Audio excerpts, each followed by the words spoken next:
So many levels. So, last Don't worry, guys. We'll fix it in post. last we met. Actually, you brought your notepad last time, right? Well, just go over What do you got marked down? Also, lean closer to the table when you talk if you can, or if you can remember. Previously on Dungeons and Dragons. So last session was June 18. We so we were facing off with like the nautiloid, like a nautiloid had came, and then I don't know if I wrote down that two folks appeared. I don't know if I wrote that. Yankee. Yeah, I don't think I wrote that down. They kind of arrived very early into the session, or was it?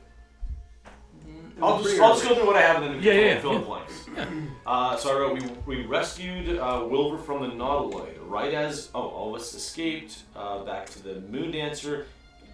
Gift ships destroyed the attacking nautiloid.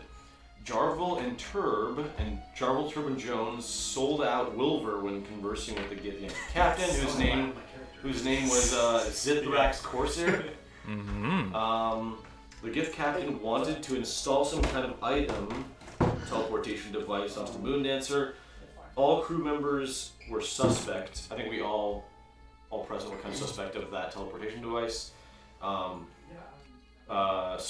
Captain Sartell reached an agreement with the Ethereum Walker.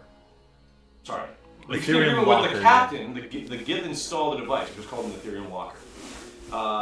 Corsair ends our conversation saying that he owes us one. Chilton notices a tower. Then we just move on. We go then towards where, like, previously we were told to go find Topless Tower, and then Chilton notices Topless Tower. Topless Tower. Never heard that again? You see what's up there. I'll climb up. Don't mind if like he sees it in the distance, sort of turning on an asteroid, and Topless Tower is where the wizard Topla resides. We approach the large asteroid. We dock the Moon Dancer. The tower is encircled by seagulls. ... Oh shit. And then something just occurred to me. I wrote mobile crematorium, which I thought that was a cool idea for a little story. Anyway. Dude, you may have mentioned this, but I do kind of remember. Yeah. We made because the Githyanki were essentially wanting us to teleport mind flayer artifacts for gold.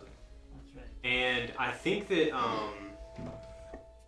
okay, what's your character's name? Jarvel. Didn't you talk them into almost like essentially helping us with the astral elves? Yeah, well, so I'm sorry I had to step out there on a phone call, but I can read my notebook again.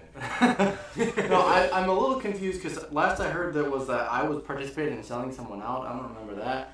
I don't remember that. We didn't sell them out, but we were basically like, because they were Githyanki, and they were like, "Why do you have a mind flayer?" Oh yeah, we just kind of told them like, well, for some reason, in whatever my hampered state or state of mind that I was in, I'm sure that for some reason felt relevant, but it.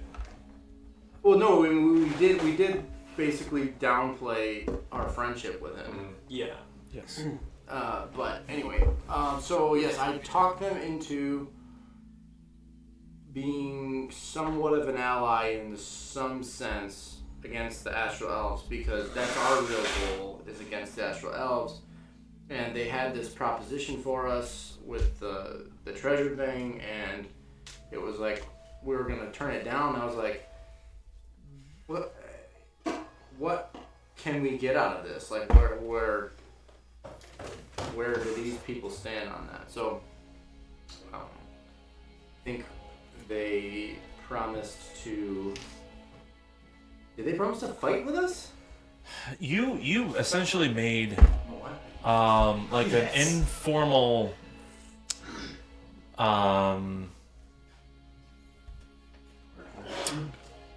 Yeah. You parlayed with them, and We kind since of impressed them, didn't we? you kind They of were a did, little impressed, I think. they were. Well, because we had roasted every Yes. dude on the Yes. on They were their goal. Very clearly was to eviscerate any remains of the Mind Flayer. They didn't want any connections to go back to the Mother Brain, any other future Mind Flayers to find, this fight. So you saved them a lot of firepower and potential collateral damage. So hence the IOU, and in part with that is agreeing to follow through on any front against whether the enemy of choice. They didn't really say we don't like the Astral Elves either. We just know that they're an oppositional threat to a lot of people. But if you need help, shoot me a text, kind of a thing. And in addition, to sweeten the deal, Captain Corsair's men installed, like you had noted, the Ethereum Locker. This is a device not unlike the Vanishing Cabinet in Harry Potter, if you want to think of it like that. And you have one on your ship, on Moondancer. They have one on theirs. And that is going to be the method of which you would be able to transport anything of illicit origin, and they could then, in exchange, give the appropriate gold value. We didn't agree to that, right? We did. You did. We were we were all initially suspect, but I think caved is a bit strong, but I think we had to trust the captain, and the captain interfaced with Corsair and got it installed. Well, I think that we kind of thought it was worth the trade because it was kind of a condition of the deal that we do that in order to get them to be our allies, in a sense. Yeah. Walking backwards a few moments, Wilver's not looking good. Is he dead? He's not dead. Because you laid some points of health on him. And yeah, Turb went full Superman and pulled him out from the rubble of a nearly fully caved in nautiloid hull. There was a moment when you could see through the smoke and the sparks a fallen small mind flayer. You levitated over or flew over and used your Genasi abilities to remove a post out from his torso, yoinked him out of there, and brought him back to safety. To where that brings us to tonight's session. Flying through the sea of wild space around you, not only is Toril far from view, and maybe if you were to, calculate amongst the stars and look back to see, you could probably notice a pale blue dot far in the distance. Even the asteroid, the Rock of Brawl, is hard to see from this distance. Any sort of refuge or place to consider your home is far out of reach. And a few hours go by, and you do eventually come across this meager asteroid, one that is very, very oddly shaped, just given the fact that you're now kind of passing beyond the other planets, essentially, and now into more space debris, whether that be ships or whether that be oh no. Okay. That was looking dangerous. The far reaches of wild space is beginning to show its edge. And this one asteroid, upon which sits a tower, matching the description that the Scion who bestowed a boon upon you, Chelta, begins to show itself. And this asteroid looks as though it was cut straight through the middle, and only the bottom portion, like a reverse iceberg, and a winding tower serpentining its way upwards. Kind of like a top, that spinning top. The asteroid, yes. Yeah. How big is the asteroid? I just looked it up. They go from 33 meters to 329 miles. This would be a nerd, right? 329 miles. Nerd. So did you look like inside the world of D&D or? No, Look- no, okay. that's Yeah, what's what's- Gotcha. Yes, asteroid. It's probably got a diameter of about 80 to 90 feet. Oh, it's Oh, tiny. wow. It's not very large. That's actually smaller than the smallest, he said. New smallest. We're explorers. Dude. New frontier. It's like the Pluto of asteroids. Maybe it is, maybe it's not. Yeah, We're exactly. still deciding. Yeah. And you get Let some closer. egghead Take a decide, vote. yeah. You get closer, and you can see that there are three distinct directions that this tower begins to jet itself out at, and at the main joints, orbiting around it, are these smaller stones, almost like it has two extra sets of gravitational pull around it. Like, so the wizardiest wizard tower. The ever. wizardiest wizard tower ever. In fact, at the top. What the hell,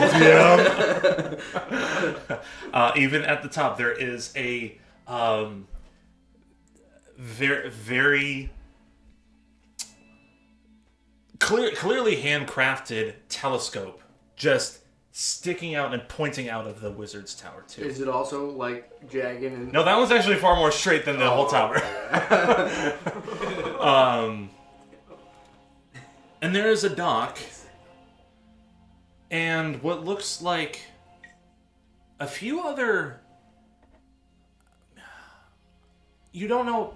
They're not dinghies, but they're definitely smaller crafts. Looks to be about 4 of them. They have a whole bunch of space dust on them. Like, some of them are covered up with like partially torn tarp, and you can kind of see that, like, okay, these are like single seaters, whatever. Like docked nearby. Sorry if I missed that. There's a dock attached to Topla's asteroid, and Chelta, you hear a few squawks coming from underneath the dock. This is something that you haven't heard in probably a month. Long time. Sound of the bird. On this tiny little rock. Bird squawk. It's not like a dude.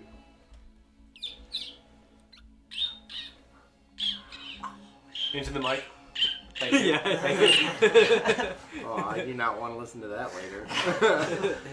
It's in the red. Am I? Yeah, I am in the red. Am I peeking? Should I turn you down? Baby ducks. I'll turn you down. We need a Jamie. We need a Jamie. Yeah, we need a Jamie. What? Jamie, my squeaker. I don't know if he does like. Jamie, my squeaker. But he's Joe Rogan's my podcast. He's like the I don't know, PA on Producer. Rogan's podcast. Oh, Yeah. okay. He does fact checks. The best part. He's the best. Yeah. He Googles If you had that in things. your life, He's the Googler. He's the Googler. He's the Googler. With these fucking The books. goods. The Googler. Yeah. And his salary is like $40 million a year. Yeah. I mean, like it's him and Rogan that like run the ship. Yeah. No one's gonna be like. I mean, how many people do you really need to run a podcast? He built a 5, studio. maybe. You could have like 8 unpaid interns, like Googling stuff as well. You could do that. You could even pay them. You really could. No, it's not the same. Not when you got Jamie. I'm curious about the Starving. birds. Wait, I'm also a little cautious. So, but I just kind of like act a little distracted. It's whistling a tune. I'm trying to think of any instruments I have. I can't log in. But yeah, I'm just gonna whistle a tune and kind of like slowly peek my head, like find a way to like look down below. Yeah. Is there a clearing that I can like? There's where the dock meets the outer rim of this plane of the asteroid. The first thing you see on the edge, like on the outer face of the actual asteroid itself, you see several inset nests, seagull nests, and underneath the dock, and you can see like a few that are like sitting in their own nests, and as you look around, you can see a couple flying around on these little rings of rock that are just orbiting around the tower. But underneath the dock itself are these little chicks, these baby seagulls. They are Topola's chicks. Damn it! Wow, that is funny. That is good. Shit. Oh, shit. Oh, shit. Joan from half court. All night, thank you. Well, that ends tonight's session. No, I almost made a comment earlier when you said Topolas earlier. I was like, The Rock is what? Just called topless now. it's also not topless. It's Topola. Topola. Like Greek or something. I legitimately thought up until a minute ago that it was. No way! I thought you were just being clever. I heard topless. Okay, all right. I retract my my. I asked if the chicks were I thought you topless. were being clever, dude. No. Baby birds, sitting on one of the like cross braces underneath the dock, and there you don't see a mom or dad. They're just by themselves. Otherwise, There. what's the answer? I don't have any of my stats in front of me, but I'd love to like maybe I'll use. I have a cantrip or something. I can speak with animals. Yeah. Or That I would, at least have the spell. yeah, you have to speak with animals for sure. You might be able to look up your character sheet if you need it. Yeah. Hey, why can't you log in? I've been trying to log in. So you would like to cast speak with animals? Yes, I would. Okay. You tap into the Speaking of animals. the natural magics that you have acquired over time to be able to understand speech beyond your own into that of a beast. And you just hear just repeating, help, help, help, help, help, help. Can I ask a question? Mm-hmm. Are you stuck here? Can't fly, can't fly, Well, is that because you're a baby? can't fly, baby. I'm a baby. Start pinching its cheeks. Tell me what it does. Tell me what it does. Tell me what it does. I'm kidding. Yeah. Roll for damage. This is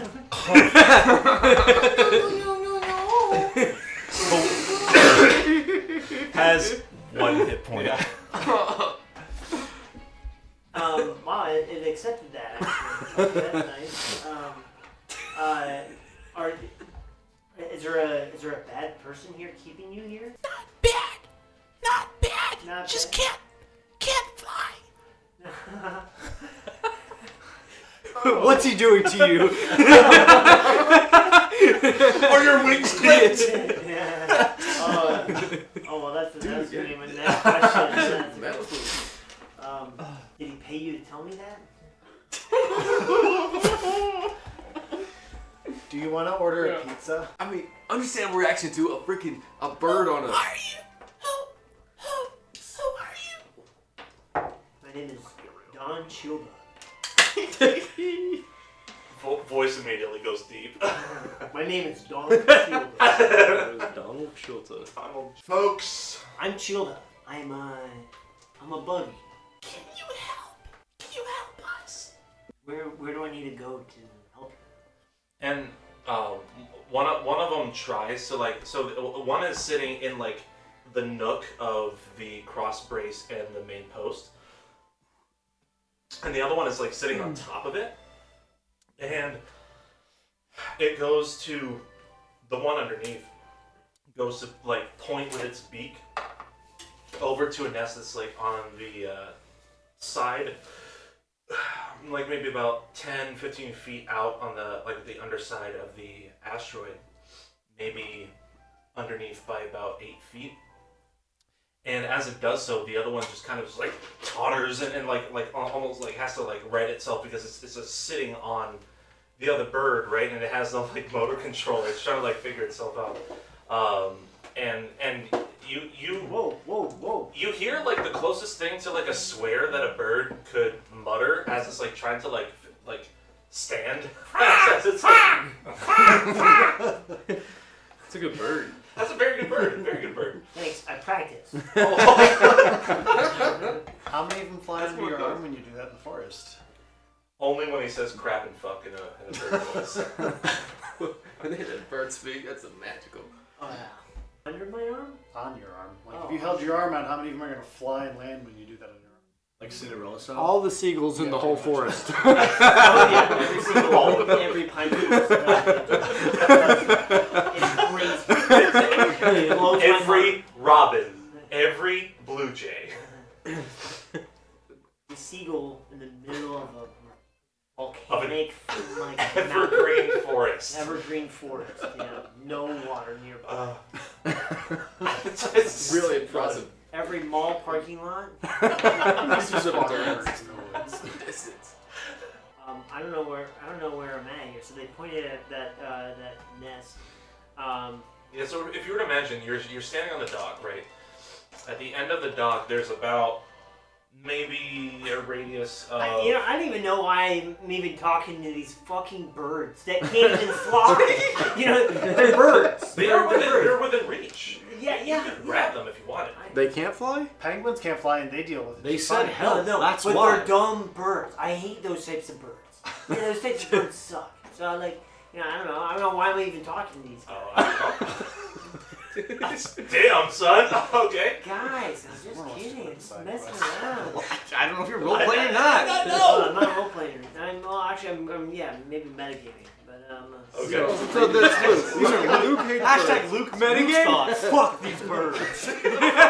Metagame. I hate these guys. Above table, seagulls suck. Thank you for coming to my TED I will Talk. not talk to them ever again in my life. And I don't talk. Back at shelter. Okay, how can I help these babies? This is a big stretch for me having to finish my performance. This is asking a lot. Like, Can we all turn Is that around too and much really look at information? this Sorry. Yeah, seagulls do breed in pines. It turns out they go north to breed. That's amazing. so we gotta take him north. This is We gotta take him north north. on this That 80-foot looks diameter. okay, I don't know why, but We got him, everybody. We got Nerd! Jamie. We got Jamie. Thanks, Thanks, Jamie. Yeah. Actually, yeah. Jamie typically, Lieutenant. Rogan's not saying thank you, Jamie, because he's usually like, No, yeah. he's so mean to yeah, Jamie. Yeah, Joe, that thing didn't happen. But what if it did? It'd be kind of crazy. Well, I mean, I guess if Anytime he talks, you guys- he just stares daggers come on. over. Yeah, So I'm just gonna like illustrate better for you. So standing on the dock, there's about 20 to 25 feet of like asteroid rock around the tower itself. So there's a bit of like land for you to like walk around. If you were to walk on the edge of the asteroid, about say 15 feet out around the edge and 8 feet on the underside, you would then see a little nest, maybe closer to 6 feet, a little nest of like these two, like a pair of mature seagulls that are sleeping. I look back over to these tiny twos, and I say, introducing us? At least meet to some of these big guys over there? You guys talk to them that much? Dad! Mom! Dad! Oh, yeah? They're your mom and dad? You guys need to stay here? Or can I, like, do you mind? Yeah. Oh, okay, that's nice. Well, let's go talk to your, can you call your parents? Call your parents over here for us? That is so sweet. I love that sound. I do love that sound. Turns out Luke is just a dick. These were baby birds. They're not stupid. They're asking about the role Did you play. call your parents? Maybe ask them for help? Maybe ask them? I'll talk to mommy and daddy. Maybe you could pick him up. I was thinking about that, but I also don't want to disturb too much. I mean, that's just kind of like. I hear that you can't touch them with your bare hands. Give him a toss. Yeah, but he's a bug. He doesn't have oil, so He gets bug hands. he'll be fine. How far away is this other nest with the parent mom and dad? So you go around the bend, about 15 feet, Yeah. and then about 6 feet on the other Oh, side. it's literally like, okay. I'm gonna All walk right, over we got there. pythons and rope. I still have speaking with animals. Yeah. going on. I want to walk over and talk to the parents. And then, well, actually, first, What's her name? do your parents, mom and dad, call you anything? I'm brother. That's my other brother. Oh, that's right. Okay, cool. So, thank you. Nice talking with you. Thank you so much. Okay, so I walk over and I want to talk to the parents. Okay. So, still sleeping, they kind of just like rustle themselves back into position as you like I'm step over the whistling as nest. I'm walking over too, so maybe You're whistling? I'm gonna do some little song. Okay. First roll of that. Make a performance check. 1. Let's go. 1. I don't know what my. I think I'm plus 8. It's true. However, let's. Okay, guys, he's just whistling. You walk over and swallow his face, bro. you manage Yeah. to strike like a. You manage to hit like a very eerie frequency, a very eerie tone. You hit like, you ever like have a really, maybe this might just happen to me, but you ever hit a whistle that's just like so sharp and like very, very like weirdly loud compared to any other time that you've like done a whistle? Piercing. It kind of feels like that, but you've hit like a dual tone harmonic, like you struck something like a really weird frequency for a moment. It doubles back in your vocal chambers, and then comes back redoubled. All of the birds begin to react, but not necessarily to your whistle. You hear a very loud, bellowing groan or scream coming from the void above you. Almost like if you pitched down the tone of a whale by 100 decibels. For a moment when you look up, you can kind of see this bright red orb, and then like another 2 smaller ones near it. traveling in these sets of three, just like moving and then flying away, disappearing. And then you see a very large maw, seemingly out of nowhere, with a bright red light streaming out from underneath the asteroid, as a mouth, this ginormous starlit fish begins to try and take a bite out of this part of the tower, the birds, you. I need you to make a dexterity save. Bro. You go. Okay. Hold on, were you holding your breath again? No. Yes. Why? No! Cross-eyed immediately. I thought you were flirting. No, I want to go to the dimension. He's holding it. He's holding it. I go to the dimension. Can someone look up my board or my character? Yes. Or like send me some screenshots of it or something? Yes, I can. Because I don't know what my deck's. Dex saving throw, you're +7. You're insane, dude. I had it. You're clear. You're insane, dude. I had it. You're insane, dude. You're insane, bruh. +7. Maybe next throw I'll do a 3. Dude, where can you write up? 9? +7? Or that you did a 2? He's on an upward trajectory from rock. That's bottom. right. I chose not to take the Hey, minis because they Quick fuck roll me up. 18 more times. Oh. 10. So, wait, you got a 9?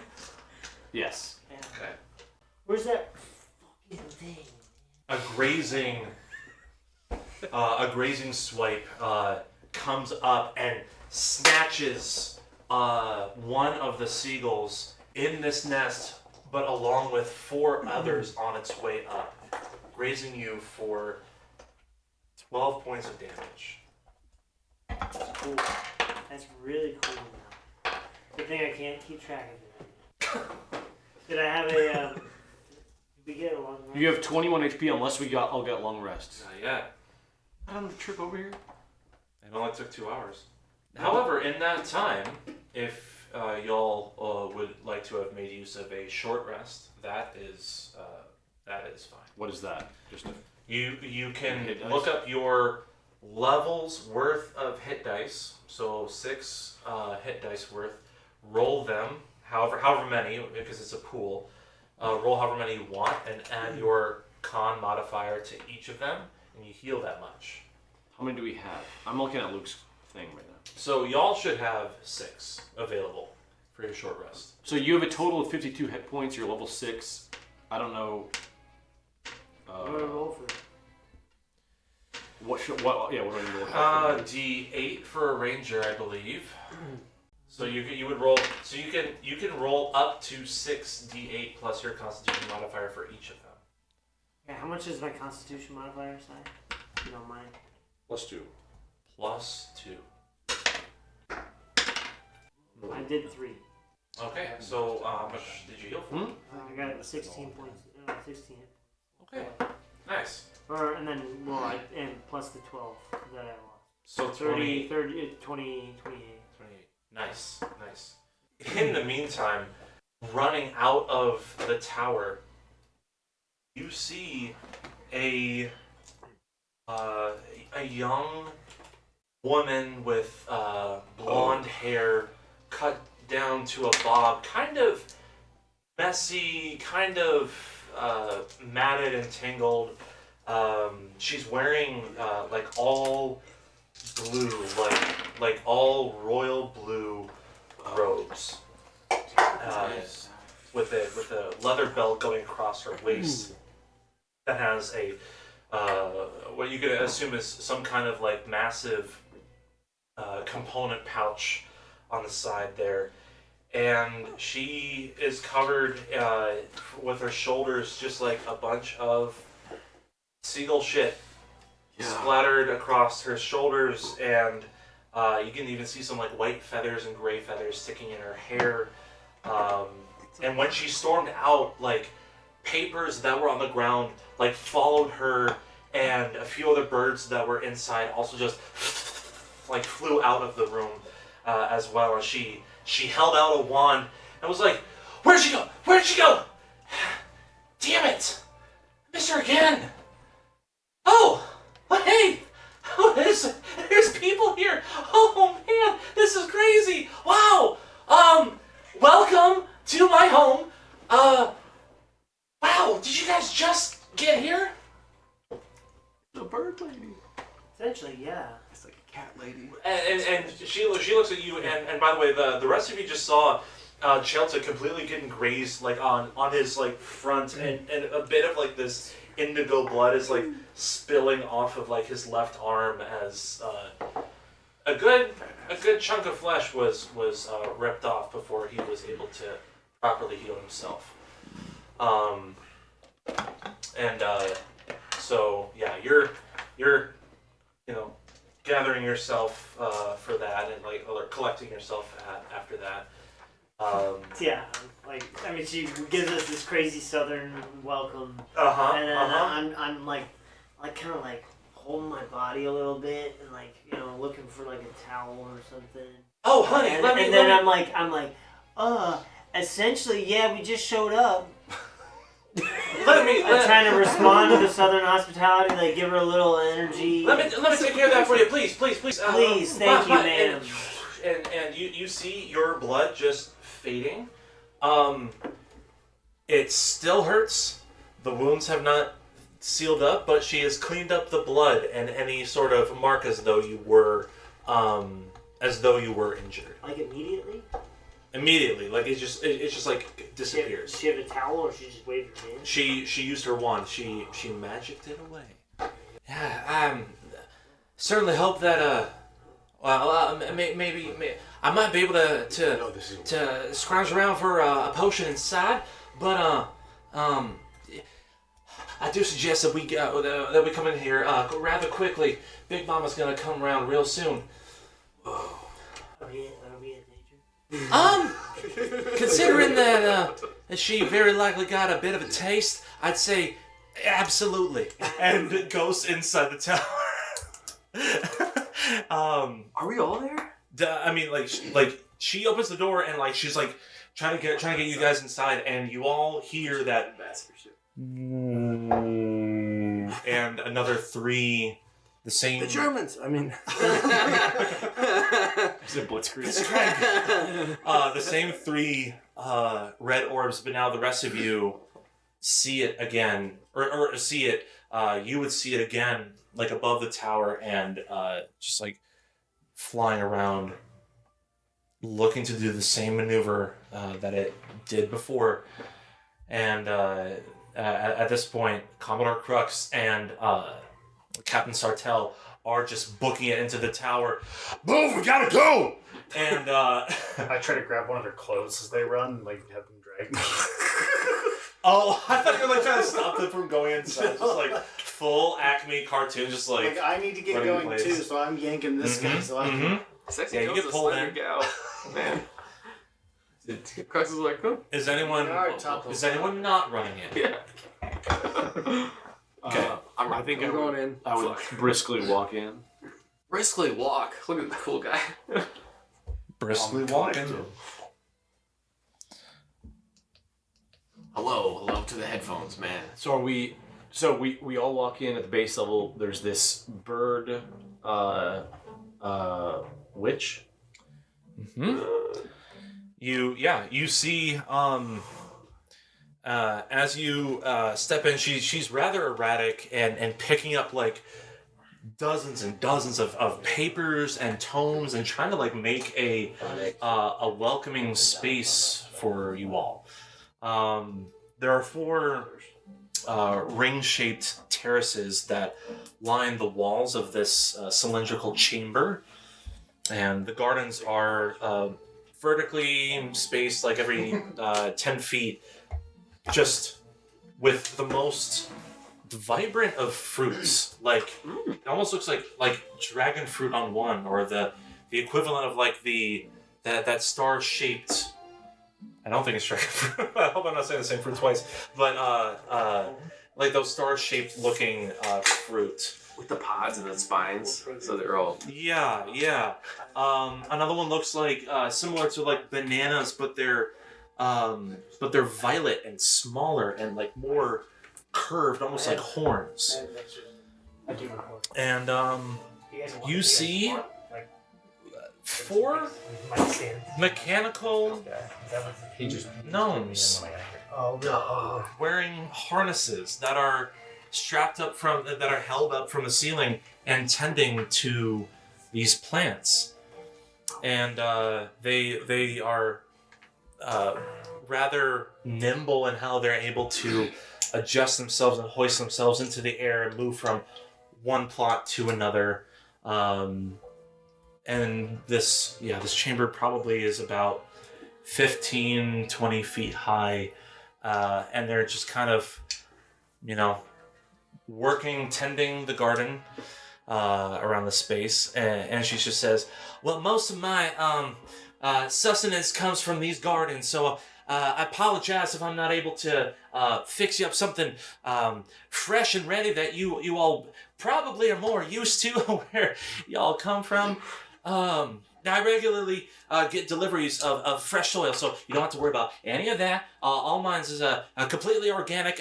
No temperance of anything non-magical in this space. I guarantee that for sure. I make sure that Orwick 1, Orwick 3, Orwick 5, I think that one's 6, and Orwick 8 are able to make sure that all of this runs like a well-oiled machine. Pun intended.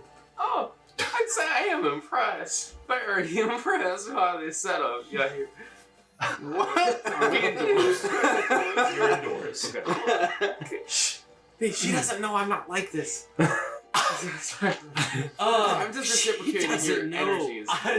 She doesn't know. I'm sorry. I'm glad you're impressed. I am. I don't mean to be rude, ma'am, but do you have an Orwick for cleaning up the, You seem to have a little pigeon shit on you. Me? Oh, I'll be damned. Ulrichs don't have to worry about any of this. And she just like whips her wand around and in the same magical fashion that pulled the blood off of your clothes and your arm just extinguishes and eliminates all poop from her shoulders. She was just weirdly unaware of it. These shoulders. She's a poop wizard. Poop witch. Poop witch! The deep magic.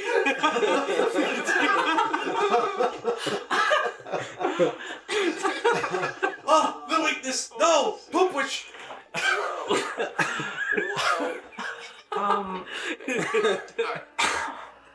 Ma'am, have you been introduced? What is your name? Oh, I'm Topola. I've probably been here for... Ma'am, can I help you? Yeah. No, you can't see us laughing. You can't see us laughing. Come on. You can't see us laughing. I'm topless too.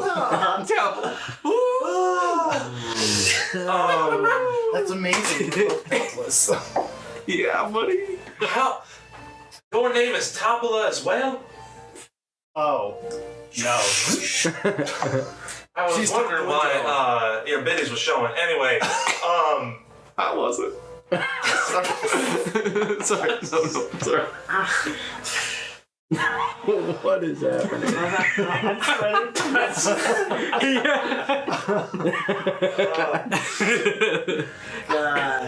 yeah, I've been stuck here for I'd say the better part of 4 years now, and I've made this asteroid a bit of my home. Birds seem to keep me company, and it's rather nice, but not nearly as nice as seeing some beings such as yourself. You said you're stuck here? No, well, I was stuck here originally. I was with a party about maybe half your size, and things went to shit. Doesn't matter about that. But I was able to find my my master's spell book. He used a lot of what he had written down. Unfortunately, majority of it is what y'all are stepping on right now, which kind of sucks for me. But regardless, I was able to conjure this here tower for myself. Should we not? We're stepping on poop. Is that? No, well, yeah, no, don't worry about that. It's more so. You might be. Hold on, and she like kind of like lifts your boot up and like grabs some papers. Oh no, that was Nana's recipe. You can have that one. There's some things here that I feel like I should take a little bit better care of. I still consider myself a bit of an apprentice. You see, I haven't had formal training in my adolescence. And so I've just been doing my best to master whatever magic that the one who taught me originally. I start picking up papers off the floor and like stacking them up. Oh, bless your heart. What's your name? Jarvel. Well, nice to meet you, Jarvel. The pleasure's mine. If none of y'all heard, my name is Tapala. And who are y'all part of? I've had a few folks stop by my abode once or twice, but not really for any particular reason other than needing just a moment's stay, fresh fruit, scurvy, and all that. What are kind of is scurvy a common thing in this? No, not unless you eat your fruits and vegetables, silly. I'll take a fruit. You got them? Is that what the poop is for, to grow? Because you don't have an ecosystem. What's your ecosystem? You make a very good point. I don't think I've ever utilized any of my birds' poop as manure. That's actually, I'm writing that down. Seriously, yes. What's your ecosystem? Shkofe, and you see a spell book like come out from her satchel and just like float up, and a face just appears out of the leather bindings and like push its way through. Yes, what can I do for you, Tapala? Write this down. Seagull shit can make for good manure. Yeah. If you desire it. And opens it up, and you see a quill just writing down everything that she just said. Thank you, Scuffy. That's all I need you for. Thank you. Closes that up and puts it back in her satchel. He's that was also my master's. Anyway, I should give y'all a full tour. I think that's only appropriate, given that there's very little space on the main floor and a lot more of y'all. Can someone help us get back on track? I got a little lost, but I'm sorry. You mentioned magic. Maybe you can give me a few lessons in magic, because I'm looking to learn a few new spells. Ooh, wow. She blushes a little bit. I'm rather flattered. However, I'm learning myself. I know some, and I could probably teach you some. But you look rather adept in your own form of whatever it is you do, and we'll talk a little bit after. Yes. Tapala, you had asked us if we were part of any organization. Oh, where's my head? Yes, of course. Who are y'all part of? We're not really part of anything in particular. Kind of form our own coalition, as you might say. A startup? I like it. Well, we are not like your former visitors. We actually, this was our intended destination. We were told to come here to inquire about, somebody help me out here. About the Zedekons. Their insurrection. Is that what? You were looking for, she has an orb. A magical device that would allow you to navigate doom space. Like We'd like to take a look at your map. Oh, you want little pixies like that, huh? Well, tell you what, y'all look a little worse for wear, so I'll give you the penny tour, real brief, real quick, and then we can discuss how y'all's could help me while I help you. Does that sound fair? Indeed. That sounds like a fair deal. I did leave something back on the ship though before this. Well, you guys can go ahead, and I'm just gonna run back to the ship real quick.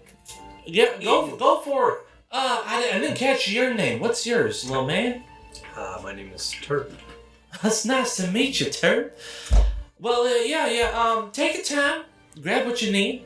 We're gonna be on the second floor for now. Maybe the third, but stairs are right there. Try your best not to slip on any shit. Anyway, and she takes you up to the second floor. Before we go up there, is the fruit sort of help yourself?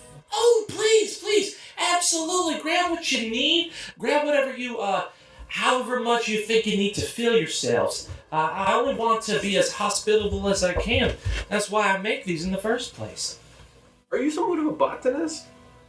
Well, we owned a flower shop, my family and I, before I started venturing. And I just kept practicing what my mama preached. And got some of these. Did you mention why you've stayed here? Because it seems like you're not particularly fond of the place, nor do you seem to have any particular purpose. I'm just trying to gauge. I'm just trying to gauge where we're at here before we just accompany you into. In due time, I'll explain. I'll explain everything. All right, darling. You hurry up now. Absolutely. And so yeah, there's like this, like almost like a fuzzy pomegranate-looking fruit. There's. I think I grabbed one of the star fruits. One of the star fruits? Yeah. Perfect. I think I try and, if it looks like a gusher, I'm going to take a bite out of it, but if it looks like it has a hard coating, I'll try and peel off the top. And It definitely is needing to be peeled, but these are incredibly ripe. I mean, each fruit is like, you can just peel it with your own fingernail. It's super easy. And I think I feast on one of the star fruits for sure, and then it reminds you of like a mix between pineapple and mango, and its freshness kind of makes you a little bit more alert and a little bit more sharp. First off, go ahead and roll d6 for me. You heal that many. I'm already at max health. Sorry, you gain that many temporary hit points. Oh, cool. Roll a what? Just him. Okay. And you can, for the next, we'll say hour, you have advantage on perception checks. I think, whether I perceptively realize that or not, I say, this is delicious. I'm Absu, by the way. Thanks for welcoming us. Pleasure to meet you, Absu. I'm glad you can be here with us. And then she comes up to the second floor, and this is less of a garden space and more of a modest kitchen. And you see two more of these autognomes that are preparing a meal, a hot meal, like a stew, and it smells very savory and almost like a beef stew. Like there's meat in the air. There's other furnishings there too that include a bed, a wardrobe that has a bird's nest at the top of it, and a bookshelf that is just packed with astrological texts and more bird nests. And this is where my living quarters are, where I read my books, take my meals. Yeah, Orwick 2 and 4, they're the ones that are going to be giving us the meal for tonight. Ulrich and Ulrich, can you make enough for 9, please? Please and thank you. And you just hear them and just like nodding back and forth. My Alamos have no shortage of meals. Today's repast is just some deep fried night scabbard with lunar, I think, bechamel? I don't know, something that sounds fancy and exotic. It's gonna be great, I'm sure it is. And then she leads you back up to the third, or she walks up to the third floor. If any of you want to look around, you may.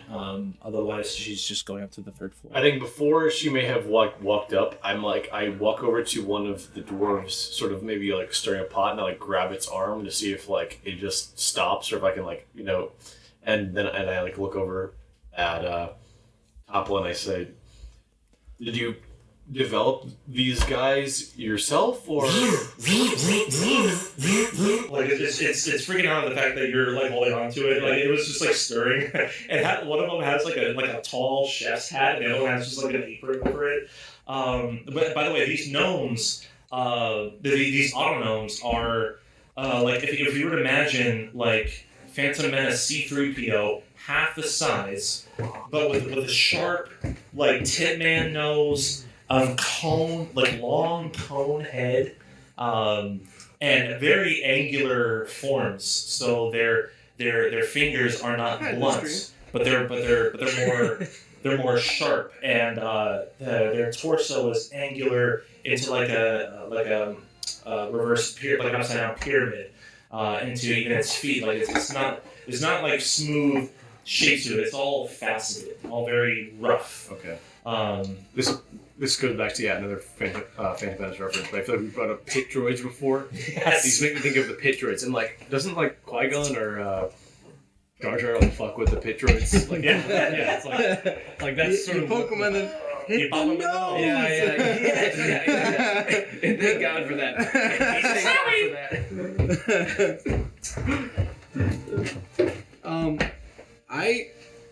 Something about this over the top hospitality in the middle of nowhere has got my hackles up a little bit. Okay. I would like to make a general insight check on her. Sure. Go ahead, Rollins. Oh, well, that's amazing. That's 11. A very sweet woman, looking more excited at the fact that people are here. Anyone else doing anything on this floor? Is she still there? I kind of just awkwardly standing there. Something does feel wrong. Yeah. Is she still there? She's walking her way up. Yeah. Did Flapjack come in as well? Or is he best stayed on the ship? Which, by the way, you're outside. Yeah, I'm generally kind of suspicious, but also maybe more so just annoyed. So I think I'd probably take out a rolling paper and start like working on a cigarette, and I'm going to kind of like try to size up the height of this tower as I'm doing so. What are we looking at with this bad boy? We are looking at, let me count for you. So there is a point where it kind of like has like an acorn head at the top of the tower. That acorn top looks to be about 20 feet high. If you were to include, 15 feet high. If you were to include everything from the ground to the tip of the acorn, it's about 200 feet. Okay.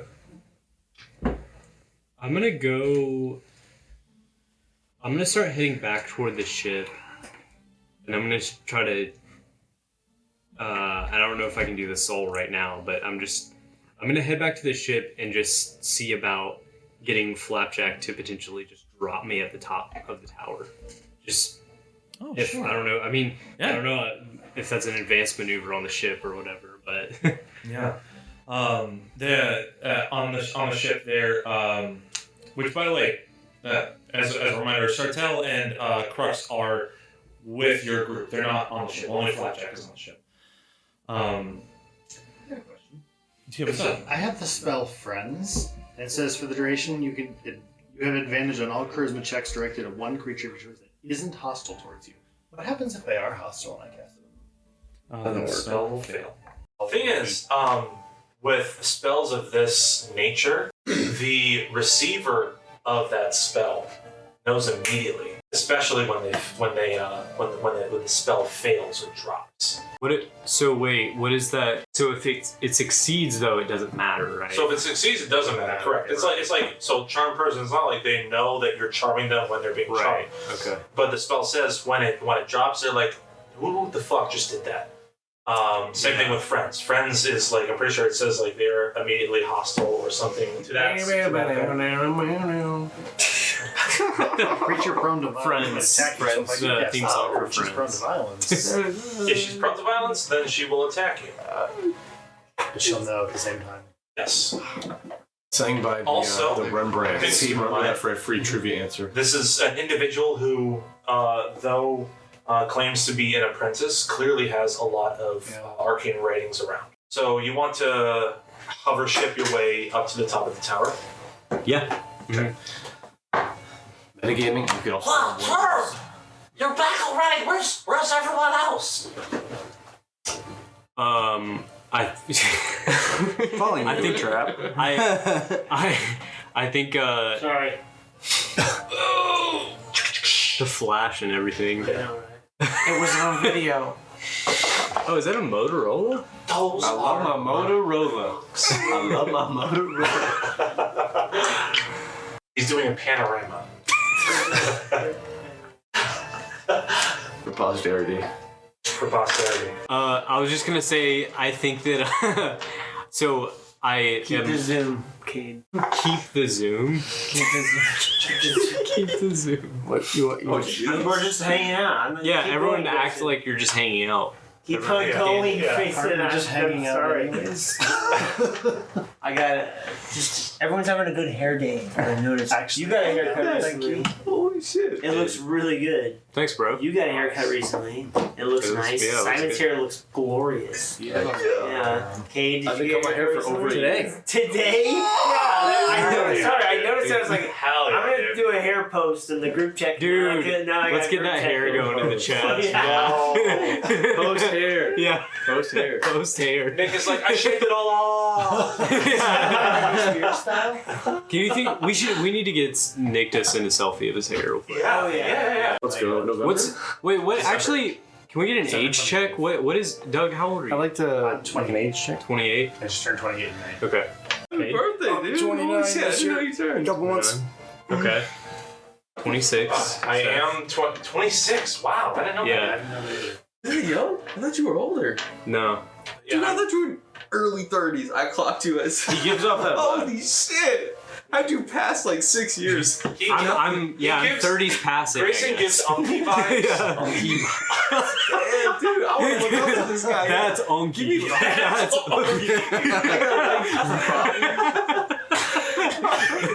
Bro, that's so unky. You're giving onk right now.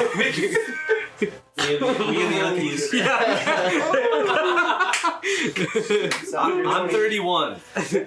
I'm going. I want to give you my problems, give 29. my life advice and shit. Wait, why?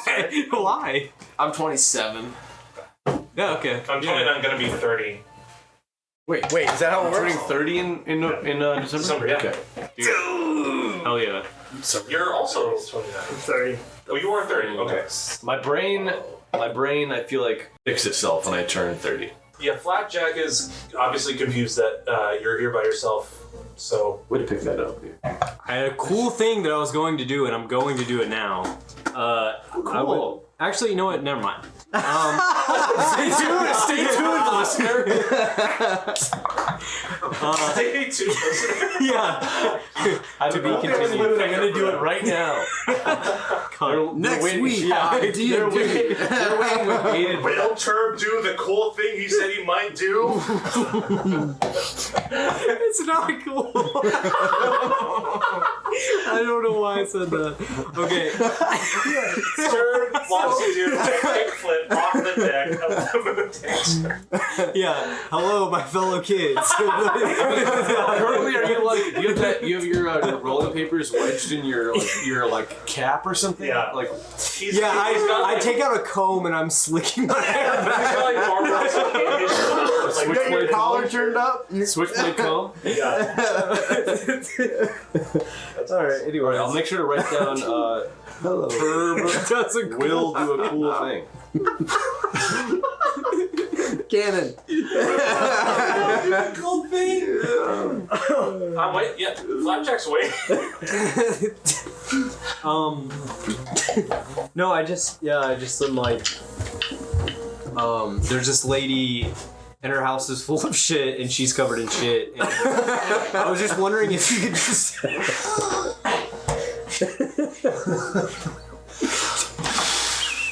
This is why we need video. A storm. It's a magical spell. That was beast. Yeah. Alfonso cast a fog cloud. Dude. Hell yeah. Dude, Storm from X-Men just rolled up. She wants her mutant powers back. It's John Carpenter's The Fog. God damn, dude, that was awesome. Holy shit. Breathe though. Don't forget to breathe. Yeah. I don't need it. He did something besides a thing. John Carpenter. Carpenter? Yeah, he's like one of the goats, dude. Dude, Halloween. The Fog is awesome. Here on Elm Street too. I only seen the thing. He did Halloween. Halloween, that's what I'm thinking. He did the thing. He did other things besides the thing. I miss out. People do things. Assault on Precinct 13. Even Grayson does cool things. He does sometimes. Who knows? I mean, the jury's still out. So you're telling him that you see this witch covered in shit, or the house covered in shit, and It's I'm like trying to find a way in. Like probably up there, like, and I've gestured to the top of the tower. I'm just like trying Does to she find. not have any stairs? Can't you fly? But they're probably covered in poop. Can't and you fly? I guess I that's can, true. but Wait, you're not here right now. You can't ask me if I'm. can you fly? I just had a sudden thought. Can't you fly? I mean, I'd be happy to hover the ship up, but it's a bit of an odd request. the whole thing just like hovers. Magical bolts streak out from the tower. Yeah. we're just wasting Ship a full like eviscerated. heavenly flame cell. Yeah. Heavenly flame. Yeah, Heaven's Flame. Yeah. And eventually, like within 10-15 seconds later, you are up at the top of the tower, essentially. So is that the cool thing? Yeah. All right. And then he just walks on air over to the window, and All right, I'll write and that. Flapjack goes, Yeah. So, Now what? I. Do you need me to get you closer, or did you forget how to jump? I don't know where this sass is coming from, Flapjack, but no, this is great actually. Thank you. I'm sorry, I've been listening to Absu and Joan lately. They've been quite silly. "Absent." Catching strays. Yeah. Fuck that. I said that. I'm also not here. I'm so Joan. I'd fuck that too. What? jeez, alright. You know, Flapjack is like basically a jellyfish, right? Oh, is that what we're referring to with Flapjack? I thought it was just an ambiguous that. I also thought Yeah. I was thinking in more abstract terms. Me too. Me too. Damn, good on you. I wasn't. Um, Yeah. I'm sorry. I can move you closer if you'd like. It pushes you closer to the tower. Is there any? I don't know. This is a ship, so I don't know if this is possible. But like, can he idle or like, can I tether the ship so that he could essentially just chill here? Stay put? Yeah. Or is he like expending fuel by like hanging out right here? Well, he would be using a tether to tether the ship to the dock. So in theory, if you could find a way to throw, it's essentially like the same way that you would like rig any boat to a dock. If you can find a way to rig Moon Dancer, a galleon, side of a tower, be my guest. Hammering spikes into that. I guess I'm maybe just looking for whatever kind of rope I can find on the deck of the ship. I mean, I guess what I'm thinking is like we'll essentially. Sure. I'm kind of just thinking that we'll have to. You guys are working they're working their way up, and we will probably have to leave. Yeah. So the same ropes that would fasten itself to a dock. You would just use that. Like it's about like 75 foot of rope, and yeah, you would just have to make a perception check. Let's see. Let's see what you think is possible around here. I perceive rope on these parts. Okay, so it's a 9. Okay. Underneath the roof are like these. There's essentially like cross braces that are supporting this like acorn top of the tower.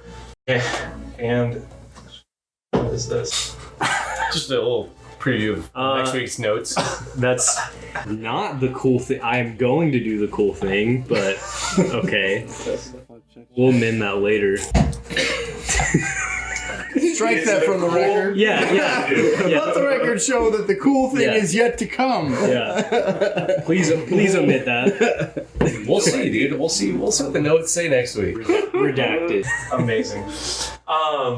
Yeah, you can see some like cross braces. You could probably throw the rope around. And, do that rope. What you gonna do with that rope? That's a pretty cool way to punctuate that statement. I write burbless like an exclamation point. When the homie speaks the truth.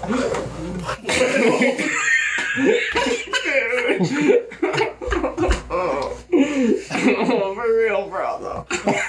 TFW. I gotta tell you, that burp was flaming. You were on fire. Fire post. Oh, it's true. Oh, shit. That was true. Where'd that flame go? That was truth, bro. That was truth. Period. I asked for one, and now I know. Fuck. It's a blaze of truth. That was true. Period. It's a blaze of truth. Fingernail painting emoji. Truth will reveal itself endlessly, no matter where you are. Mike's girl, I swear. Girl, I swear. Alright, I'm waiting for some cool shit to happen. Well, you're about to witness it. He fastens the ship. Ready for this? I'm to the tower. I'm literally shaking right now. And what? Tell the audience what happens next. NPR voice. Me? Yeah. Oh, okay. I'm still going. Okay. We're waiting for something to happen. At this point, the rest of you just see like Turb having the hardest time, like making a single knot on the on Wait, one they of the can posts. see me? That's true. Yeah, you're right. You're right outside of a window. Are we not on the That's floor? true. Sometimes Wait, I can't how screw many? a nail in. Is there not like multiple floors to this tower? There is. It's taking you like 17 years to get to the We climb the stairs faster than you have. I mean, if they, I guess I'm like through the window. You can see like 3 main. Yeah, you all see him just like really quickly like fastening this knot. You guess, you hope, onto Moon Dancer. I don't know if I hope. And here, there are 2 more auto gnomes that are using rags and polish. Rags to polish this 10-foot long telescope. On the opposite end of where you see a turd. Sorry. What's so weird? And the telescope sits in the middle of the chamber. Does Topola see him? Yeah. Me. 100%. Hit me. There's like dozens of star maps that lie atop tables that are also littered with sketches of planets and other worldly landscapes. This is my observatory.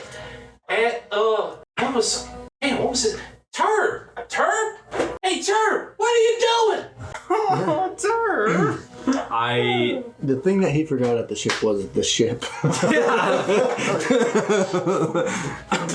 I dropped my tobacco in astral space and was just trying to see if it landed on the top of your tower here. Hey, perception check. He's been fiending all day.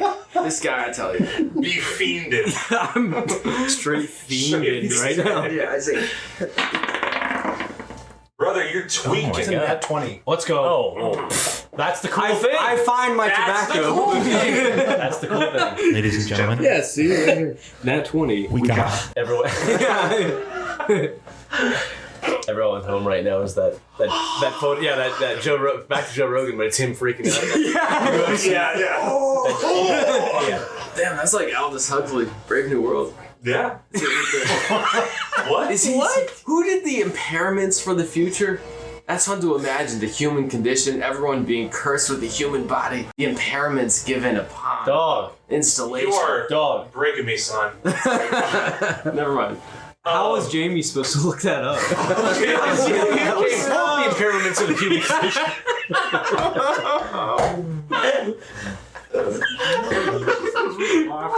Find it for me, son, please. Find it.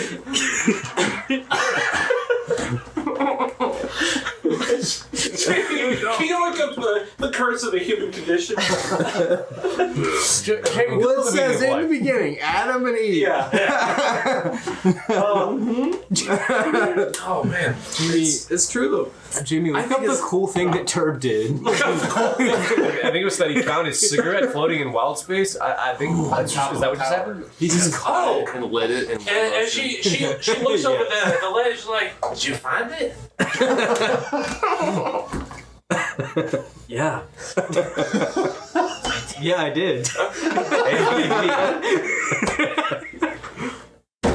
It sounds super hostile for no reason. Yeah, I did. Thanks for asking. He's so upset that your tower was here. Where my under my tobacco. Where, yeah, you dropped your tower on my tobacco. Drop the tower on my tobacco. Oh. I'm so sorry. What the fuck? Oh my lord. So far this session, I've eaten a piece of fruit. Luke's talked to some chicks. Grayson caught his cigarette. Rinsed up some chicks. Let's go, Luke. So we're at the top of the tower. What happened? It's not just us. Our way up. Are we all up there? Yes. Okay. What happened on the way up to the tower? Man. So on the way up to the tower, I mean, it's just the same spiral staircase going around. She explains this is the observatory, and very, very proudly, after like helping you back, or not back, but yeah, back into the tower. Excuse me. She says, I had acquired my autonomes from the same fella who sold me this here telescope. It's rather cool. Allows me to spy on all the worlds in this system, and I can even gaze upon other crystal spheres somewhat nearby. It's rather amazing. And you see that there are two other autonomes that are kind of keeping a close eye on you all. they were. It looked like one of them was transcribing something from another book. The other one was just like polishing the telescope when you guys were walking up, and then immediately stopped. Essentially, just to like see who you are, what's going on. Yeah, what do y'all do? Who did you buy this equipment from? Well, this one was from a. I believe the proper term for them is Hadozi, but Hadzi, I don't know. Not really sure the proper pronunciation. But he does come from Toril. I come from Toril as well. I assume at least some of you do? Is that true? Yeah, the lot of us come from Toril. Do you like see yourself when you think about life, your place in this realm space? Do you are you? I mean, sorry. Are you happy being? Oh, in my tower? Yeah. I'd say there's a bit of a quaint peace about it. Do you long for home, or are you content here? I long for the connection that I used to have. I'm sure. Just speaking with your friends presumably are just the sort of passers-by on places unknown, or do you have you find connection with these autonomes, or are you solitary? We have an empty bed on the Moondancer. I mean, and our eventual plan would be to return to Toril. Oh my days! I've been trying my hardest, at least for the past few years, to be able to leave this this rock, but I guess I just became complacent, and I started to love being able to host and help and other weary travelers that have been coming by. There's just been so much that's been happening lately, and it's been rather dangerous. Actually, one of the reasons why I wanted to do some sort of exchange for my map, I assume, is what you're after. Yeah, I wasn't aware of your map. Sorry, I may have may have missed that. I am intrigued by your telescope. It's fine. Yeah, you can look at it if you want. Go for it.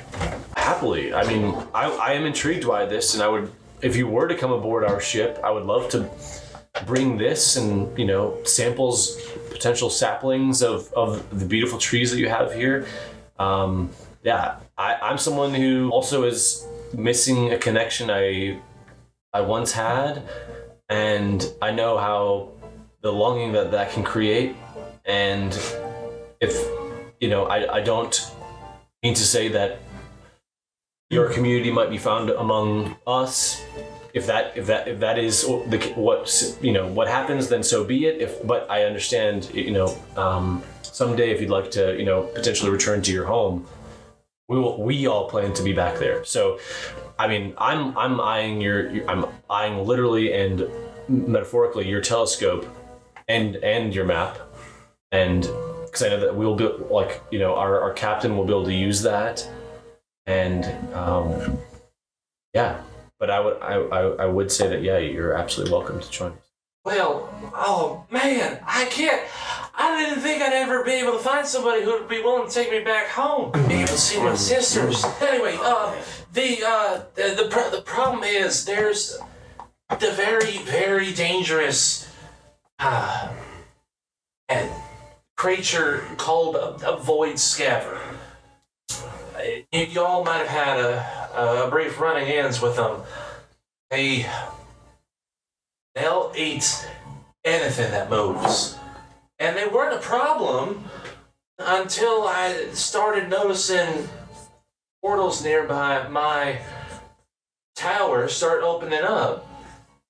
And I started doing some sampling and cross-referencing on maybe trying to triangulate where these portals may come from, and I deduced that they come from a system called Doomspace. I have no idea what is going on in that system, but something is causing creatures to spill out into our realm. So far, they've only hit this area so far, and hopefully they don't get any closer, but... Was that where we wanted to go? In space? I think eventually, yeah. Okay. I don't know why, but yes. Because your folks were commissioned there. By the people that we're sort of working with now. Yes. The anti-elf people. Yes. The ward, Moon something ward. But the organization that your parents were a part of, and where they were stationed to have diplomacy there on a system in Doomspace to be able to amass as many allies as possible to fight against the Zerixi. Just as a visual reference, the Void Scaver, if that's what Luke encountered earlier, as a visual representation, would that be some sort of large anglerfish sort of thing? Like, because I know that you mentioned an orb. I was curious if like an anglerfish is sort of like kind of. So what you saw was in shape like an anglerfish, but with a much longer body. Okay. But no extra appendage out the front. It just looked like 3 massive red eyes. Oh, interesting. Okay. That all glowed red. Yes. Okay. So ever since I've been stuck here and been noticing that these portals have been happening, and scavers of all shapes and sizes, other creatures from the deeper parts of the astral sea have just been spilling on in. It's been awful, and scavers really aren't that bad to deal with. I mean, I've even had some of my own pods that I've been able to fly around with and hunt some down for food. This one, I've just coined a Big Mama because it's rather tough to kill. So there's one in particular that seems to be bothering the tower here. It's making it near impossible to leave. I'm afraid if we were to try to leave now without dealing with it, it's gonna have a little bit of an appetizer on the way exit. Is there a time that it typically shows up, or does it seem to be random? Does it feast on your trees, your fruit, or your autonomes? No, it hunts on anything that moves with either a violent speed or a violent speech. It ticks it off. I don't know if one of y'all fired off a weapon or something, but you must have said something or done something to frighten it briefly. So could we just leave very slowly? It's possible, but your ship is a little bit bigger than mine, and I would wager mine can move even slower than yours. I used to have about 8 of these. I'm still really confused as to why would you need us to take you back if you've got your own ship? I can't unless we figure out a way to hunt Big Mama. I can't leave. It attacks your single engine ships when you attempt to leave. Anytime. So how long has this been happening? About 2 years. It wasn't as bad at first, and I kind of was keeping myself stationed here while I could help wandering adventurers that would have on this edge of realm space. But then it just became even more cumbersome. They were getting even more violent and larger and larger. Worse. If it'll help any, I know I'm a stranger, but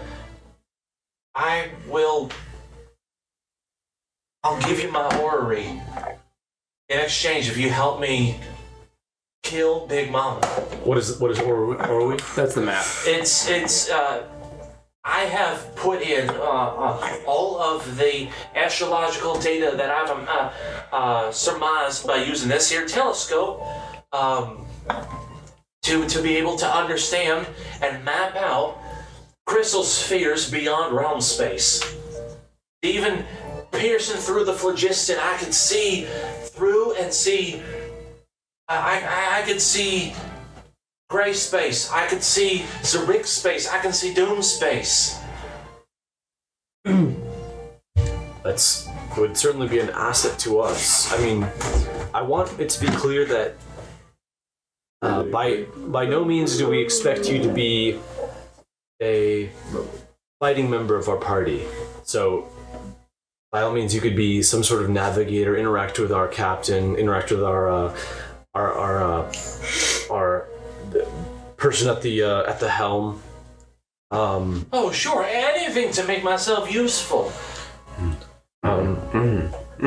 Yeah, our ship is very capable. I see no issue with defeating this creature of yours. I didn't see it, but I'm certain we would be able to handily destroy this thing. Okay, well, here's the thing. I've kept y'all up for far later than I know I probably should, so it would do us all good to fully have, well, it's a bit all night around here, isn't it? Have a good full rest before we try to have any sort of solid attempt against this thing. And if y'all want to meet me in the morning with a strategy that you all can come up with to fight, my pod's at your disposal. I don't mind if you want to use those. In fact, I encourage it. It might power numbers, as they say.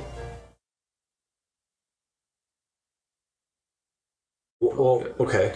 Well, okay. So you suggest us potentially taking on this beast in the morning? Well, I'd like to say that y'all are well and capable heroes, but I've seen war come through a town in my time before, so I know what it means to go through a battle. Looks like y'all been through one. Okay. I think I prefer my own bed aboard the Moon Dancer. But yeah, sure. Seems like a reasonable plan. Yeah, no, of course. We'll redock the Moon Dancer, and yeah, that's where I will spend the night. And yeah, we'll come up with a plan this morning. The next morning, I already have some ideas. That sounds good. All right. Well, I'll tell you what, that's right on. Of course, if you all end up feeling crammed on your own ship, probably not, but in case you're welcome to stay here. I'm gonna be on the second floor. Y'all have a good night now. And she goes downstairs, and a few seagulls just like follow her down. Well, the seagulls, a couple gulls. Couple goals. What's y'all's thoughts? Y'all's plan? I got gull thoughts. Tell you what do they eat? I choose to how many for sure sleep aboard the Moon Dancer. Sure, yeah.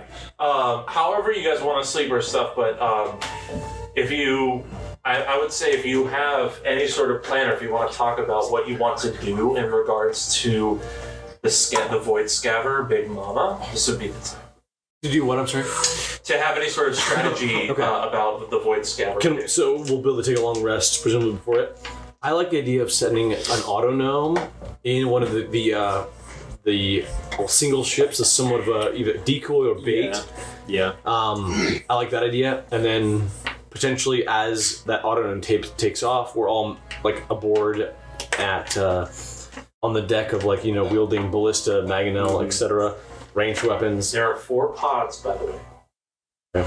So maybe we have 4 autognomes jump aboard. 4. So these pods. Go ahead. Go ahead. You start first. I'm long resting. No, these they're just like bare bones small vessels that can. They're not quite just bare bones. It's a one-man, it's a single-man pod, and this ship has 2 sets of wings, 2 sets of 2 wings. So you have 2 uppers and 2 lowers, and it has sort of like an X. Kind of like an X. Yep. Kind of like an X. Kind of like an X wing, almost. But let me finish the description. Sorry. It'll look a little different. Does it have guns that shoot out of the bottom and proton torpedoes? It has A stroma droid behind the cockpit. what it does have. This is the nerd hour. The nerd hour. What it does have are these. So it's kind of affixed to the side of the asteroid. Okay, so it's not like floating on like upright. It's actually like quarter turn to the right, and you would have to like get into it, almost like how like Jango Fett has to come in upside down on the ship in Attack of the Clones. You kind of have to get in like upside down into the side of the ship in order to like board it. Because it's affixed to the asteroid by these like mechanical legs. And it has like a long tail, and you're starting to notice a resemblance between this and that of a dragon. These look like they're designed to mimic flight of insects. Okay. And you see from its from like where this small little helm where you would sit underneath is like this catapulting bolt action firearm. So it can fight. It is capable of decent damage. It's even capable of. It looks to be pretty capable of some tight maneuvers given its slender build. But it's fixed to the asteroid, or is that like just in terms of docking? Docking. Gotcha. Yeah. Okay. So I mean, I don't know if you're trying. Like, are you privy to the laminated stat sheet of these, or no? Specifically laminated. I just know it exists because I clocked it earlier. Oh, like you saw that there. Out of game, I clocked that there's a laminated stat sheet. Oh, I thought it was just like taped to the side of them. Oh yeah. No, out of game. Okay. She might have mentioned this earlier, but this thing, it devours? Like it just presumably eats things? It just eats. Yeah. Okay. In the same way, it tried to eat Chilton. Oh, it's the fish a plane. that tried to kill you. That's right. Space fish. Space fish. I wonder if our friend who's also not here would like to eat Boy, his it's the brain day from for the Phantom inside. Menace. Oh, Wow.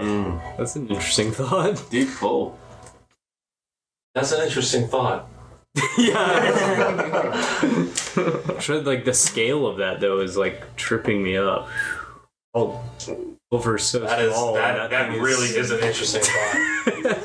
And should that happen, I might have to save that for next session. Yeah. So, long rest. Give it to y'all. I'm gonna write Wilbur long rest on here just to make sure because he's gonna be. Yeah, and I mean, like same thing for you. Yeah. You would full HP, full spell slots, everything up. Yeah. Okay. We're up. So I'm down for the Robo Captain as bait. Especially because like I understand like how they were described was that they're pretty powerful, might be able to fight off a little bit, but it's like these things seem to be the exact type of like prey of this thing. I mean, if we're thinking about like dragonflies, this I don't know. I could just see a predatory fish just chomping on one of these things. No wonder it's been a difficult ask for Topola to leave. It sounds like whatever armaments on them too would just not make it be like completely negligible against this. He acted like they were pretty significant. I mean, would they seem comparable to our ballista? I would say. Just from someone's analysis, should we ask Flapjack to take a look? I would say, Jamie, it has a lot more accuracy than your ballista. But it doesn't hit quite as hard. Okay. All right. Do we want to just fast forward to next morning? Fast forward. Okay. Everyone heal up? Yep. I think I go back into the tower to speak with Topola about the plan. Okay. Yeah. You see that at this point she's on the second floor with Ormic 7 and 5. Whipping up like a almost like the classic Texas Southern or Louisiana Southern breakfast, and there's a lot of like fried bread and Get fried that gumbo. Get that gumbo, yeah. in the air, and she comes back. She has like this bowl of like oatmeal, like really dense oatmeal, and she immediately puts it down. Like, I'm so sorry, I didn't know you were here.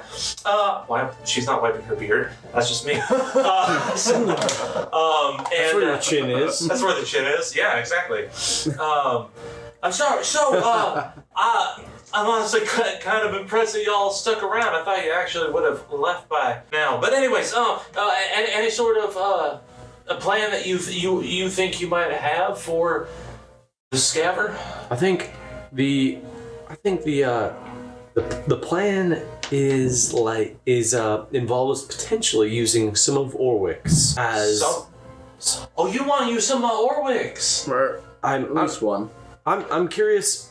Are you able to program them, or are they? I lack the understanding of how they work, how they operate. Are you able to tell them what to do? Are they born this way? Yeah,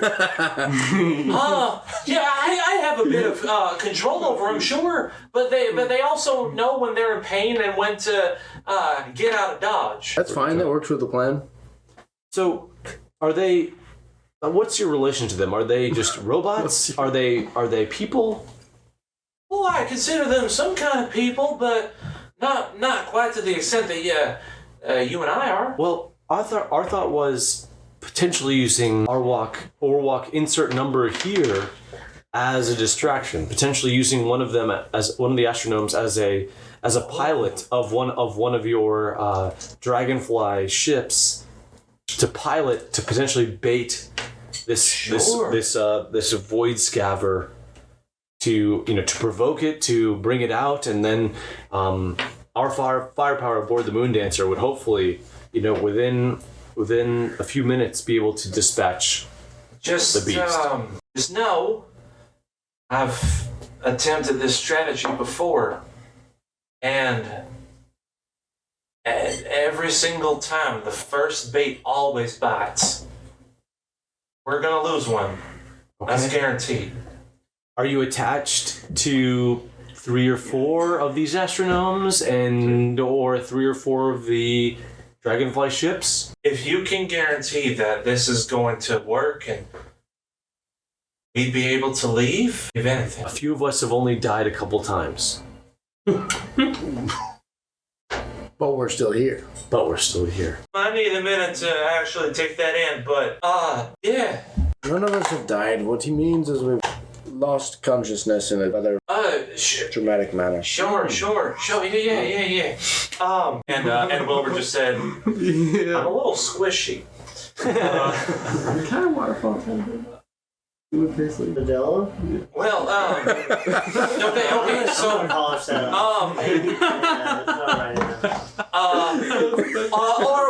Orwick, and she snaps over to the two that are cooking. Oh wait, no, I want food. Hold on. I'm gonna go. I'll be right back. And then she runs upstairs and grabs.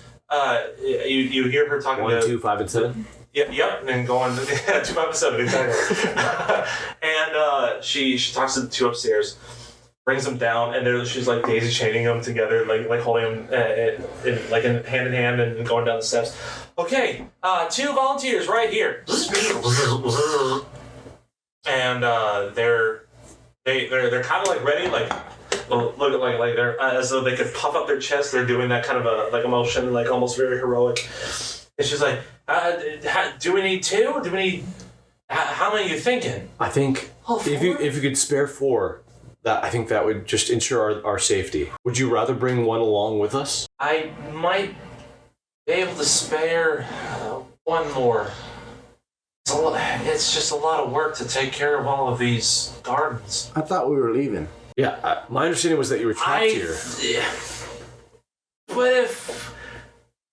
But what if we fail? I don't know if anyone has any like charming abilities or has anything else, any other input to go here. What if we fail? What if we don't? What if we don't even that's try? a good idea. Then we fail for sure. Why might we fail? What is there not any weaknesses of this? Do that, yeah. Other? I mean, it's rather large. large so as maybe just doesn't move as fast as y'all, but I don't know. I've been trying to find these things for years. For what it's worth, I mean, idea conception. we do have the capability of making our ship completely invisible. So I think in the worst case scenario, if we don't kill this thing, I mean, not to be morbid, but if we sacrifice some of your friends here, at the very least we can get past this thing. Huh. Okay. Okay. A little bit more confidence. Yeah.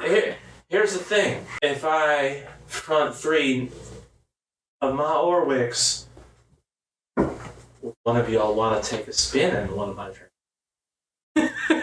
Oh my god. The best predator in nature, best chase to kill ratio. Any animal creature. I'll do it. Okay, why? Now I'm all in. I'm not doing it as bait. I'm just gonna. Sure. All right. Okay. Let's go. So, presumably, like, could you wrap up your map and telescope? We'd love to take that aboard. You know, it's obviously with our escort right now, and then please go ahead and program the astronomes in such a way that they'd be able to. The autonomes. Did I say astronaut? Autonomes in such a way that they'd be able to pilot these devices. Obviously, Wilbur will hop aboard. Oh yeah. Jarvel will be able to. Sorry, dude. That should not have happened. Those names were too soon. Let the record show it didn't happen.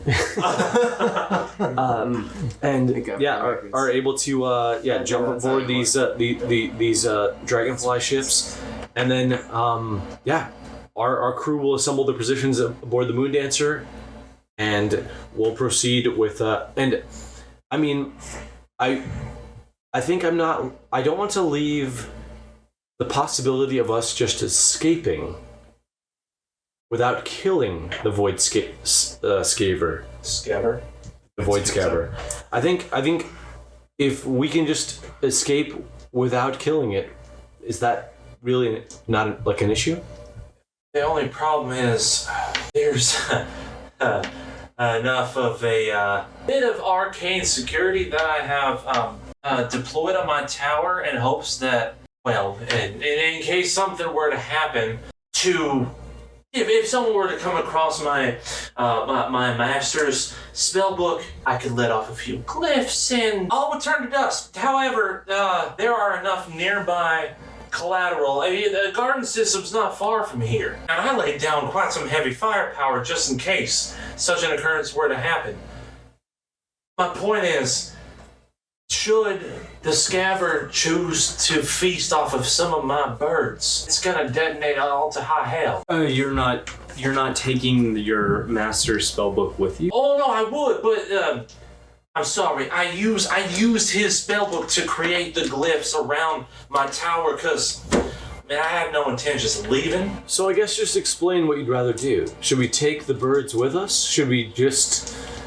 Would you rather us just kill the Void Scaver? I thought you had no attachment to this place anyway. I mean, we were told about you told us about your sisters. I mean, all of us have attachments in Twirl. That's where we all hope to be back. It's just so tough because I've been here for so long, and my birds. I love my birds to death, but no, they'll be fine. I know they'll be fine. Let's just try and kill the thing. I mean, we can.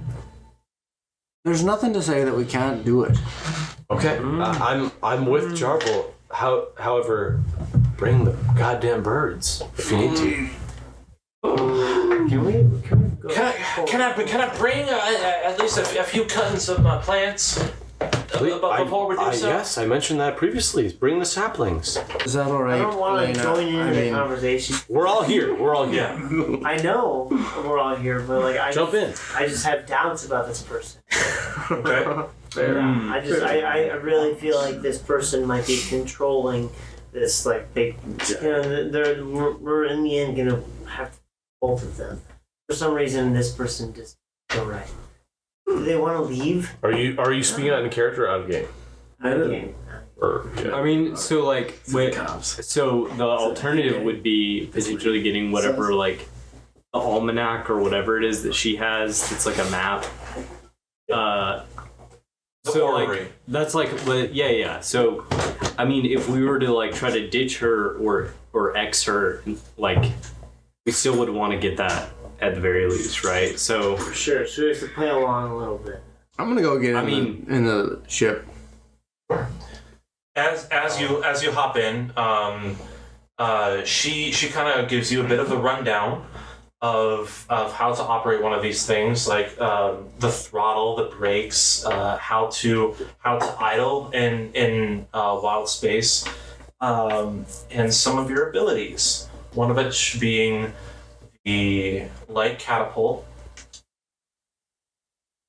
basically the firearm underneath can hit a range up to 10,000 feet away. It is like a sniper's eye.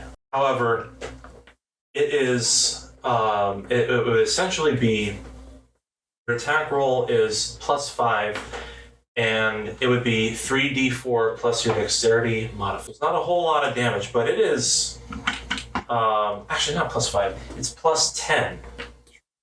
+10 to hit. So it is rather accurate. I think you said damage is 3d4? 3d4 plus your dexterity modifier. Okay. How's your dex, Jarble? Not great. I didn't think so. If you have the extra attack feature, which you do, you can apply this to the ship. Ooh. You guys can keep discussing that. I was just saying that's what Jarble was going in the ship. So you guys are discussing right now, Topola is like working with Jarble, figuring this stuff out. If you guys want to have like a game plan, Crux, I'll just say this, Crux and Sartell is like, well, if you need us up on the ship, we can take point and fire away. There's, well, I would say them two, because it takes 3 to operate the Mangonel. It takes 3 to operate a Mangonel, yes. Let's do them 2 plus Chilta, maybe on the Mangonel, unless you'd rather do something else. I'm fine with that. Yeah. I just feel like you're like being like a targeter guy, because I feel like your stats benefit that the most. I feel like that makes the most sense, and then the rest of us can pair up on Drake and Park. Bark. Then maybe me and Seth are on one ballista, and then Grayson and Wilver are on the other. Unless you'd rather do something else. Obviously, I don't want to. That's just an idea. That sounds good, dude. Let's go, man. You two are on one, and then you. Oh, you and Wilver, okay. And I don't know if anyone else wants to grab anything in particular, but like I think I would make sure to grab the telescope and the map, and wrap the telescope in like whatever newspaper, whatever, and get that over like safely aboard the ship. Obviously, anyone else can inspect and grab whatever else they want. I grabbed one of the bananas for the road. Yeah, I mean, if we all want to boost our perception for the next hour, I grab. Yeah, I'll take a star fruit. Right now. I actually asked Topola. Skip breakfast. Take a star fruit. Take that. Skip breakfast. Take a yeah. Where did we get our face breathing potions before, or were they scrolls? They were scrolls. Yeah. However, being in a pod will air is not an issue. Yeah, I'm considering what the possibility of the necessity of jettisoning and what that would look like. So did we have more on board the ship? Thing is, so one thing that I'll actually share, Blackjack can cast air bubble. That's if you were to think of like an astronaut's helmet, on up to 3 people. So he can cast that spell to help with a little bit of that. I know you can hold your breath. Even someone off board? Yeah. Like on a like. He would have to touch you. So. Okay, how long would that last? It lasts an hour. Or do you want to get an air bubble before you board? Yep, I go to Flapjack and ask for an air bubble. Okay.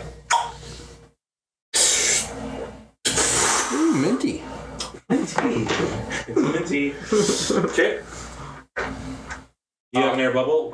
Is anyone else wanting to have one? No. I'll take an air bubble. You got one?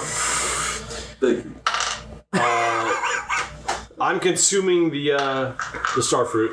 Okay. And then we've got saplings, presumably that Topla brought. Go ahead and reset your 10 hit points if it hasn't already. Plus and, 2. Yep, and roll a new d6. Or what? This is for the fruit. Anytime that you eat the fruit, you get its effect of 1d6 temp hit points and advantage on 1. So you get 1 temp hit point. Oh, well, if that's the case, I'll have a fruit. Why not? You can get 10 HP from this fruit. And advantage on perception checks. By the way, how do I roll? You got D6. 1d6. If you want to eat a star fruit. There Obviously, you're a a couple suspect, of the but fruits there too. it's up to you. I want to eat a star fruit. You get 5 temporary hit points. Let's go. So essentially, the first 5 damage that you would take would just come off the top of that. Yeah. And then advantage on perception. What else? Can you go to his features and go to like the heart of the dragon boon of his? I tried sending some of it to him. About what? Because it's now long rest. He has to choose his boon for the day. Oh yeah. Oh, yeah. What was I thinking of doing? Yeah. By the way, you don't have to do like Man the Ballista or whatever. Obviously, do whatever you want. I don't care. I just thought it was just to, like us, me trying to get us on track. I honestly don't remember. The mangonel has like the whole mechanic of like you have multiple people, you have to reload it, right? Well, And yeah, the it's the most powerful cannon. And I just didn't. I wanted everyone with agency to be able to like do shit. So if you'd rather fucking pilot the like another one of those dragonfly ships, maybe Seth could pilot the whatever ballista and have Topola be the second person on the ballista. Yeah, I mean I could hop into one of the if you want to dragonflies. Yeah, I mean, whatever you want to do. So Seth could do one of the ballista, and then Topola or Wilver. Wilver can be the second person on the ballista. Do we need 3 on the ballista? No, just 2 in the ballista, 3 in the mangonel. Oh, I was thinking it was 3 and 5. I don't know. That wouldn't have worked out with our. I thought the ballista crew, was just one. Maybe it is just 1. But No, it's- I said that Mike put 2 of us two. there. It's at least 2. You got one? I think so. Okay. I was gonna ask. About to listen to Prodigy. One person could do it, but you'd have to take 2 turns because you got to reload. This one has got a choose one creature, object, or magical effect within range. Any spell of 3rd level or higher on the target for each. Oh, that's like a healing. And then for each spell, 4th level or higher on the target, making the ability check using your spell extra ability. Alright, game plan, folks. Alright. G-Man, what did you want to do? I was gonna hop into one of these. So he's actually gonna take the pods. Okay. So we got You're gonna 2 take 2 manned pods, 2 Afro-gnomes? What are they called? Yeah. Autognomes. Autognomes. Yes. Okay. What boon have you They're thought black of? gnomes. Very good. So the rest of us, though, Luke is piloting the mangonel. So we've got me and Joan, and we'll do Seth and Wilver on the other ballista.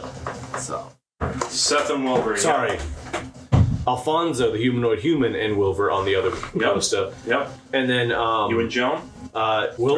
Turb is going to be, I was going to say, just G-Man. He's in the Dragonfly, one Dragonfly, and so is Jarvel. Okay. And then Topola, we're instructing. I would, unless someone else has like other direction, I would say, like, Topola, the crew of us are pretty hardened, pretty, combat experienced. Feel free to just, chill with the saplings, chill with the, protect the items that we're securing aboard, and we'll try and get this sorted. Unless you got a good spell. We're going to reuse one of these. So one of you can be the one with the stilt, one can be without a stilt. Cool. I'll go high, you go low. Okay. I'll take the area. Did you select one? I did. Draconic awareness. Do you want me to screenshot that and send it to you? Oh, yeah. Ooh, draconic awareness, eh? Yeah, read it too. So, could I get someone to make a perception check for me, please? Oh, somebody's got advantage. If whoever ate starfruit, I'll take it. Well, unless Luke, you want to do it? Take it away, son. I'll do it. Nah, you do it. I have advantage. Perception. 11. You're looking around and you're trying to find some sign that this thing is hiding around. You see floating debris, rocks, pieces of metal from other hulls that have busted off from before, and no sign. Okay. No sign of it yet. As they, if I could slide this in before they board their ships, I'll say, if you don't mind, flex the engine a little bit before you take off. Give it some gas. And Chilta, remember that noise you made that drew the Voidscaver? When you tried to whistle. Yeah, I was just. You want to do it again? Yeah. I thought that the gnomes were the. Wait. Can we comprehend that? We're trying to kill this thing or not? Alright.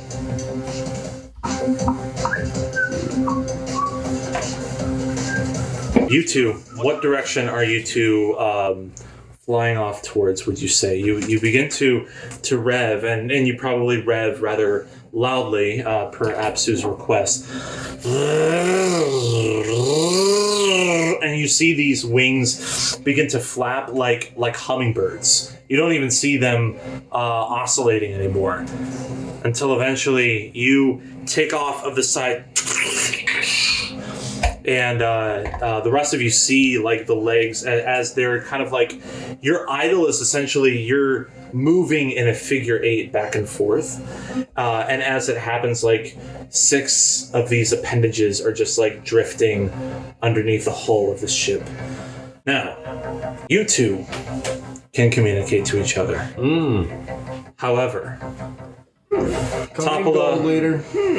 Topola does say that once you take off, it will only be you two. It can communicate. Yes. You begin to whistle aboard the ship. Captain Sartell yells off to Flapjack, "Set us off, mates! We're gonna reel in a big one this time!" And Crux just like cracks his neck.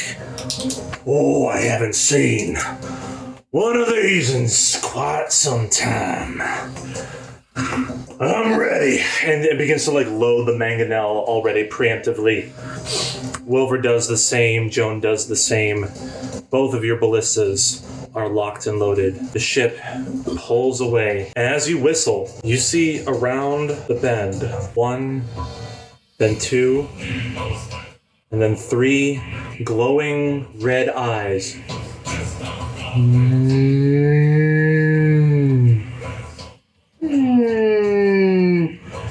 You can even see them blinking independently before diving down into the astral sea with blinding speed before whipping back up. 2 of the other auto gnomes begin to soar upwards and away from your ship before one immediately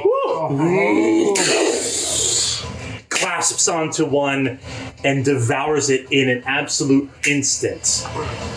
The ship that's left, it just thrashes it, and you see like bits of golden wing just begin to like fray out.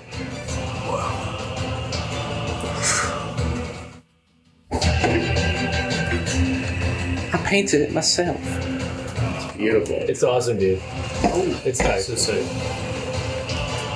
Let's get a group initiative, please. And actually, I'm going to have 2 group initiatives. One for the Dragonfly team, and one for the Moondancer team. D6? Oh, D6. Group initiatives. I feel like you should go. How many group initiatives? 2. One for them, one for Very us. Good. Very good. Oh yeah. Okay, let's go. Yeah. Let's go, team. We're ready to roll off for who goes first. You guys got 5 too? Yeah. Roll off, dude. Roll off. Roll off, Queen. 4. 1. Okay. Team Moondancer, you guys will have 1.5 minutes. Team Dragonfly, you guys will have 1 minute. So wait, you win, so you get less time. No, it's because you guys are only 2 of you. Yeah. Oh, fine. Okay. All right. So. All right. Do you have a strategy here? Kind of change my brain. No, Okay. I literally am not like. At this I point, don't know what to. it has eaten 1. We'll say that you guys are probably this far away. This is a dumb one. So the stupid-looking one is your other autognome. Okay. I see like 2 options. Like we either try to go straight into its mouth, or we just literally go back to the Moondancer. I don't see any way that we just shoot this thing. What's the range of their attack? Can we straight? We got so much range. Like thousands. Yeah, Ten, we like go- yeah, the we upper limit is 10,000 feet. God damn. So did we get a feel for how Chris fast Kyle. it can move? I feel for what? How fast it can move relative to us? Give me either give me a perception check. Oh, I have advantage. on that. And hold on. And That's a 14. Perception, you said? Yeah, perception. Yeah, 14. Oh. It looks to be at least 30 feet. Yeah, you're 12. At least 30 feet. Okay. It's speed. It's speed. And do we know old what is he? ours is? 3 months. Okay. Yes. That would be a good point to provide. Sorry, give me 1 second. Your speed. you have to go party at a dog park sometime. You have 60-foot speed. Oh, Okay. Are you guys like trying to kennel train him right now, or like? Yeah. All right. Kind of. I move. We try and buzz past him on either side and strafe him as we go. Okay, your minute's up. Who's going first? I'll go first. All right, what's the plan? I'm gonna. Presumably you You can said speak to 60 the astronome too. Or, He speaks for the troops. Auto no. Yes, he would. 50, 55, 60. I'm gonna go here, but as I go past, I'm gonna shoot him. Okay, go ahead and place yourself there. What are you doing? Actually, I'm gonna go there. Yeah. So I'm gonna follow. So I would think like autognome in the middle. He's on one side, but I'm on the other. Presumably. So you're flanking him. So yeah, we're gonna flank. So like we'll go straight toward its mouth and then peel out. Nice. Okay, I like that. Also, And the gnome is not gonna go. He's gonna go like under. You know, not like straight. so into we'll the actually mouth. go under. Yeah. Okay. Give me attack rolls, please. Add 10 to the attack roll.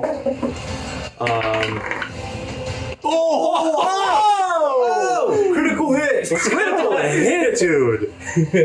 Let's go. Add 10. 23. So wait, it's 3d4 It's 3D. Yes. 3 Yes. 4 plus dex. dexterity. Yeah. Plus your dexterity. Yep. Okay.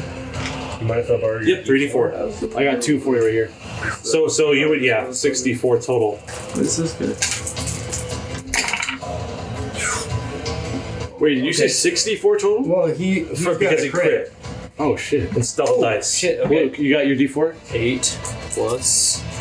Okay, you just use it. Clear one. Damn. Dude, okay. So that's 17 points of damage. Damn, Daniel. I got 11. How much? 17. Okay, that's adding your dex.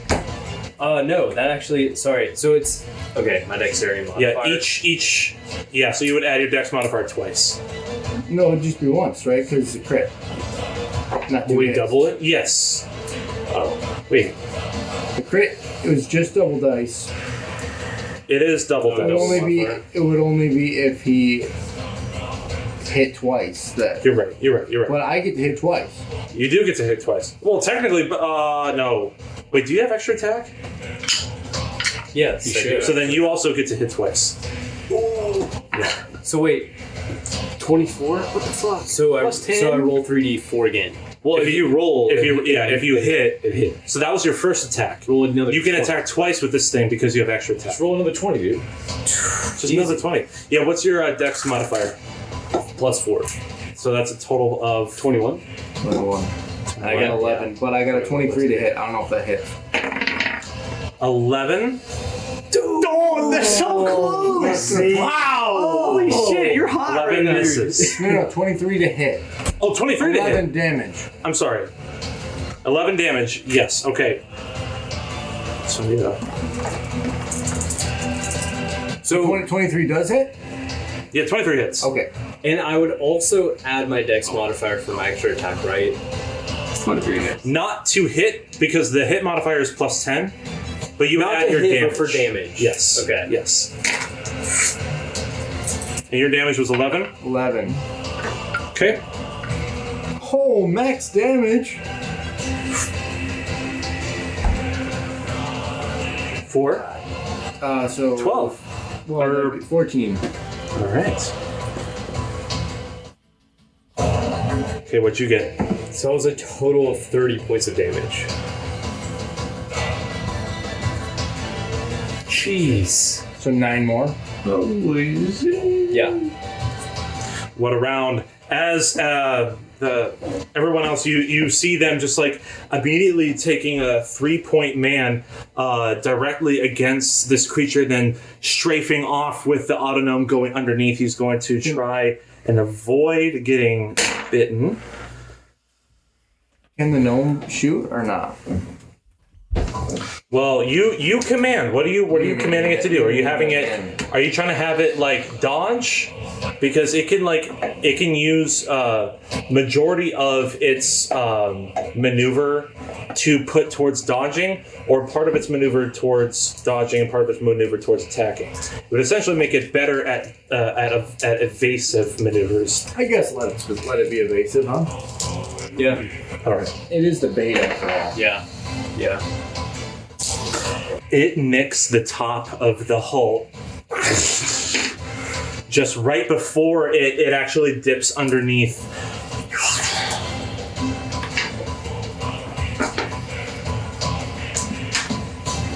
Okay. You three. You have a minute and a half. What's the plan, son? I think I call it to. Forgot to put these I out. call it to Flapjack, and I say, These are asteroids, by the way. These are other space debris. cool. I say, Flapjack, let's like get a move on and get out of here. We're like we've got gunners shooting at the beast. Like, let's move the ship to get out of here. We're gonna do our best to damage it while it's in range. Okay, it's gonna be about 30 seconds before I can fully pivot and get some good speed behind me. Hold on to your butts! All right. And then can we then shoot? Can we shoot beyond? Like, can this bounce out. Fighting this thing. So am I just enabled to shoot at this point? Yeah, not from that angle. Okay. So I just Unless you want, like, you can tell him what you want to do. If you want it the ship to face forward, like if you want it to go, I think we face forward towards them so we can all get a shot. Flapjack. I think the ship faces forward. And Sorry, for some reason I thought I heard someone tell me I gotta leave. I'm gonna go there. You have a better idea. let's leave, but let's pass it so we can all get a shot on it. Oh, that's good. That's good. All right. So we're bow facing this void scaver, and now we all can get a shot. I want to shoot it right in the center eye. Okay. Yeah. What's turn order? How do you guys want to go like this? So it's counterclockwise. Ballista, Megano. Sure. Okay. Go ahead and roll 2 hits. Okay. Do I get extra tag or no? And do I don't know like what the attack bonus is. The attack bonus is your dexterity modifier. Okay. Or wait a second. Actually, no. It's your dexterity, or because you're level 5, or strength modifier. It's tight. 19. 19 hits. All right. 3d10. Go ahead and roll to hit, please, Seth. Absolutely. Wow, 22. 14. What's the skill I add to this? Dex or strength? Dex. Same for mine. I don't know. Yes. Dex or strength?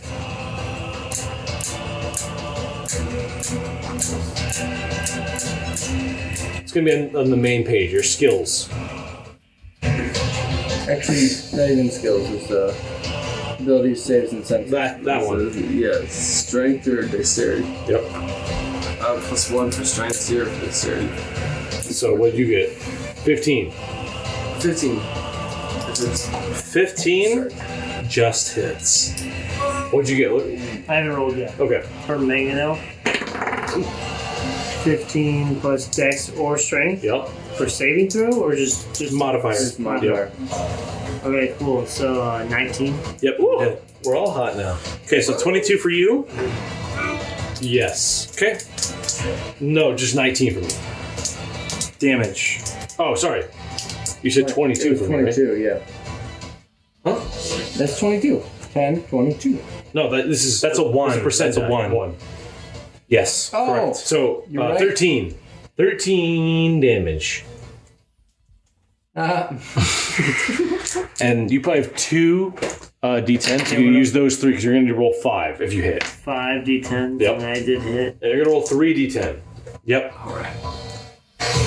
So you probably have two of these ones yourself. You probably do. Maybe not. I should. I would. And. No. That one. There you go. Thank you. 3 of them? Yeah. 10, 16, 17. 17 points of damage. Nice. So I went for the center eye. Is that a 10? Just hold on to that. You're If it's zeros, Yeah. Alright. What'd you get? Although I found your other one. 32 points of damage. 10. 12, 10. 10. Okay. 32 points. 32. Yeah, 32. Yeah. Where are you shooting? Where am I shooting? On the guy. On the guy. If its mouth is open, I would like to shoot right near the mouth. Right in the maw. You got it. Tongue piercing, quick trips to flares. A flaming sphere of debris goes flying directly into the mouth of the scaver right before eating it. And you see like a puff of smoke emit from its mouth before charging forward. 2 more strikes from Ballista. And it is what once was concerned more about the dragonflies hates big fish. Ooh. No. How is it? It's flying. It's flying, that's right. Where did Seth shoot it? I aimed just for the center of this. Okay. Damn, it's right there. Is that to scale? Yeah. That is the scale. It is huge. He's pretty big. He's less big than I thought. Yeah, so he's flopping on the deck. Yeah, I was picturing much bigger. Yeah, he's kind of cute though. He's not that big. He's not that big. Okay, so the problem is Wilver definitely is not to scale, and Absu is also not to scale. Isn't that too? It's a bigger Wait, ship. His base is larger than the his base square. is too large, but his form is the right size. Sure, but like if everything were to be just scrunched down by like 25% and like lower by 50%. So this thing could just like devour the Moon Dancer. That's what I was imagining. Right. Have you ever seen a three level ship of that stature before? No. Yeah, regular. Regardless, correct. it's going to use its swallowing bite attack, and I need Yoshi style. Let's see here. Yoshi style. What's your armor class? 17. Okay. That is a 22 to hit you. Okay. And a 16 to hit Joan. I assume that hits. You want me to look it up, but I can't. Can't imagine. I can't imagine a warlock has 16 or more AC. I need you to make a dexterity saving throw. Okay. Let me just look up Joan's second. Oh yeah, see what her saving throw is too. Okay. I can roll hers as well. She's 15 armor class. Damn, that was close. Wow. That is more than I thought. A dex save. Yeah, dex She's save. +1 with a blue die. Okay. And I'm +2 with the yellow die. 10 for Absu and 7 for Joan. Oof. Yeah.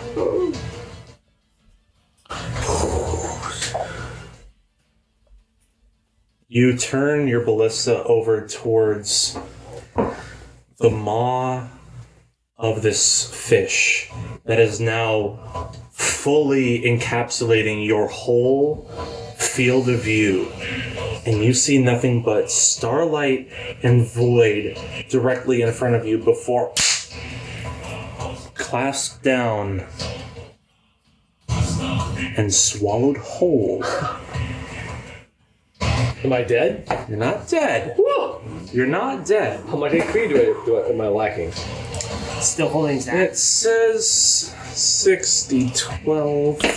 Oh my god. That's nothing. You'll be fine, Joe. Don't Let's worry about see. it.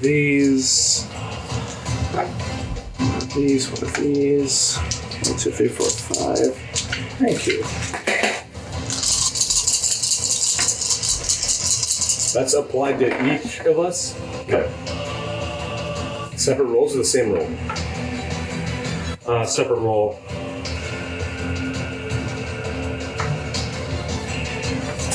Why'd you have to get yourself eaten up this evening? What? 31 points of damage. Okay. Below average, below average.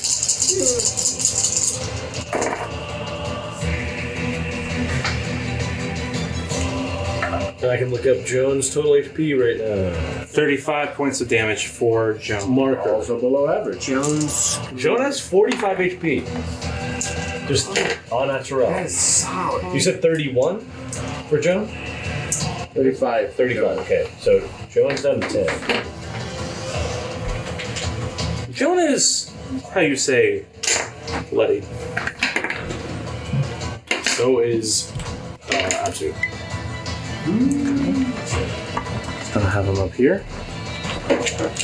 You have them. Okay. I mean, yeah, you could just have him by you. Yep. There we go. It's a darn shame what's happened to us. D6, please. D6. Run it, Seth, D6, Seth, and then G-Man D6. Oh, I'm sorry. It's also going to use a bonus action against Alfonso and Wilbur to attempt a Ray of Fear. I need you to make Ray a of Fear! Wisdom saving throw. Come on, dude. Oh fuck! What did you lose? Your toast. I rolled 2 dice. That's a step. Not including the ones below you. 9 plus what? Wisdom save. +5. Okay. 14? Thank you. Not quite. A paralyzing red ray washes over you and washes over Wilbur. Do you want me to look up Wilbur's wisdom stat? Or do you not want that to be... Don't worry about it. Okay. You are now, until you break out of this fear, you have disadvantage against attacks against the scabbard and cannot actively move towards it. However, you're on a ship, so it doesn't really matter. You're fixed. You're fixed. Yeah. Okay. Your balls are cut off. Anyway, D6. Seth, D6. G-Man, D6. Seth, D6. That's a 3. That's a 4. Raisin wins. And Seth wins! Yes! Hell yeah. We did go counterclockwise before. Do you just want to start because you're not swallowed? Sure, yeah. Yeah, at this point, do what you will. This is the height it is above the ship. It's like trying to like fly up and back to another asteroid. Metagaming question. If Luke hits it with a mangonel, am I damaged? I guess we'll find out. Okay. Whatever you want to do. Is it above me right now? It's kind of on par. Yeah, it's a little bit above you. It's definitely above Alfonso and Wilbur. How good's my aim on this thing? Pretty good. Yeah? You're good. You're solid. Could I shoot it, like, aim for, like, the forehead area? Why not? Or tail, wherever you want to shoot Yeah. it. Just don't shoot it right here where I am. And it's huge. Approximately But it's right here. huge. It's 4 times the size of this. Maybe like 2 times the size. And then, like, the size of that, too, in this thing is, like... There's a bit of a belly. A fourth of... Okay, gotcha. I'm gonna aim this thing and I'm gonna shoot that shot straight for that forehead. And Okay. Go ahead and roll to hit, please. yeah, going after that limbic nervous system. So Seth, you're kind of 19. compromised because the ballista doesn't turn this way. 19 plus. And he can't face it? I can't. He can't actively walk towards it. Oh, okay. So he can pivot. He can turn towards it. Yeah. But the ballista cannot. Now here's the thing. You hit, Luke? Mm-hmm. Hell yeah. Fear says you have disadvantage on attack rolls, so he could cast a spell that doesn't do attack rolls, and it just does saving throws. Like so he could slowing or like lightning charming. bolt. Oh, okay. That's not an attack. It's a dexterity saving throw. Oh, because it's not an attack roll. Gotcha. Yes. Yeah. So he could pivot and cast like it'd be like Yeah. and cast a spell. All right, what do we get? 25 points of damage. And do I get multiple attacks for this thing or just one? I mean, These are just one. Unfortunately, if you wanted more attacks, you don't have to be on the mangonel. You can hop. You can like back off. It's just that the mangonel would not be able to be fired without 3 people. Also 25 points of damage. Also 25 points of Pretty damage. hefty. Yeah. Another lobbing orb of flame blasts itself onto the side of the fish aberration and just charring its whole scales. What'd you roll? Oh shit. For what? What do you want to do? Oh yeah. What is your plan? Oh shit. You want to cast a spell? I can't battle stay, so I back up a couple steps and then I look up at the dude and I fire up I'm long rested, so I haven't clicked yet. But sorry. You have disadvantage on attack rolls, but if you have like lightning bolt or something like that, fireball. Yeah. Yep. 3rd level spells. Take a long rest. Oh yeah. There we go. Okay. What's a wizard without his fireball? I'm gonna tell you. I mean, think about what you want to do. I already know. Great. What do you want to do? I'm gonna. You already know I'm raging. You already know I'm raging. You already know I'm raging, and I'm gonna try and divine smite twice inside this shit, and just smack its like uvula or whatever in there. Okay. Confirm that you're Top of your turn, I need you to make a Constitution saving throw. Why? Justify it. You feel the pressure of its digestion. 15. Plus con 0. Oh, really? Really? Con 0. Saving throw. You don't have any modifier to Constitution? No. That's crazy. The Watcher never. The Watcher never. No Constitution. Would not an never. originalist. Would never intervene.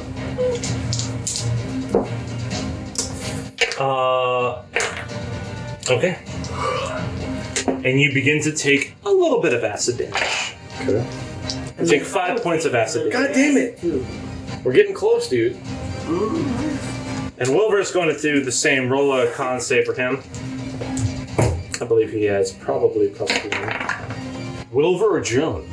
Sorry, Joan. Can't see this. 18, but probably have some constitution. I can pull that out. Oh, 18. No, he's good. Okay. So then he just takes 4 points of acid damage. Okay, and he's down to 6 HP. I'm down to 5. And he is in front of you, by the way. Like you went first in, and then he went in, and you're now finally raging. Yep. So what's your plan? What's your Two move? divine smites while raging. Here we go. With the battle axe, that's 16 and 18. 16 and 18 hits. Okay. 2d. Well, so that's okay. So I get a d8 plus 4, and then I get, I think, 2d8 radiant damage along with that. So we'll say my dice are radiant damage. Ooh. So. Did you figure out what spell you want? Yeah. So with my battle axe, that's 11 damage, but with the radiant damage on top of that. So that's 11 damage with just the slicing blade for the first one. Okay. And then plus 10. So that's 21 damage with the first strike. Okay. And then you only get the smite on the one, right? No, I can do it. He has extra attack. I have extra attack, so I'm doing it but twice. Smite only is one attack. Is it? Smite does only apply on one When attack. you hit it with a melee weapon attack, you're going to spend one spell slot. So can I just expend another spell slot? Yes. Yeah. Oh, yeah, both were hits. So. Yep. So that's 11 again for the just base slashing damage. Yeah. And then radiant damage is 8 on this one. So that's 40 points of damage total. 8 plus. So that's 19 plus 21. Yeah, 40. Yeah. So that's slashing and radiant damage inside this fucker. Holy shit! Damn. Do we get a checker? Is there a checker? Yeah. We get a red checker. Barfs all of you out. Let's go. Wow. However, it kind of like expels you. It's up here, so I get fall damage. You don't get fall damage, but you are falling. Okay. Or floating? Or floating rather. Floating downward. Ooh, already using the prop. Utility. Yo. Plug it in, son.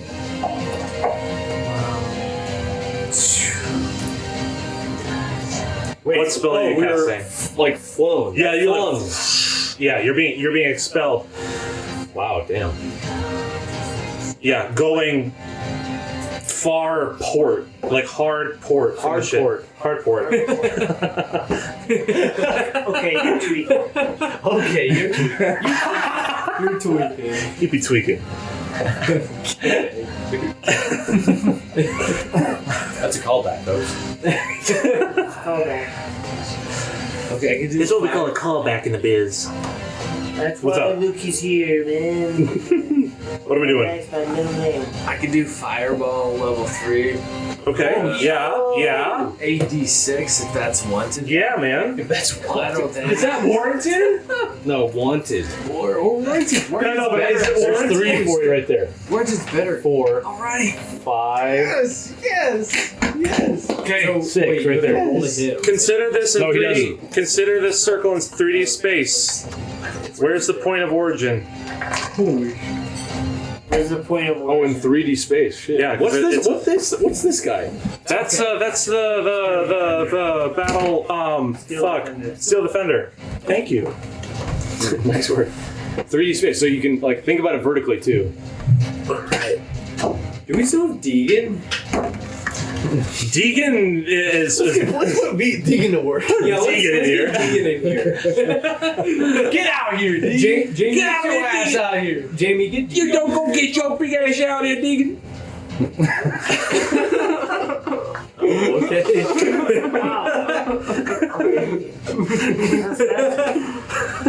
Did anyone see him hold the card? Anyone? Yeah, what's that card? Is that card still over there? Dude, or no? It's still in the film. Is it disintegrating?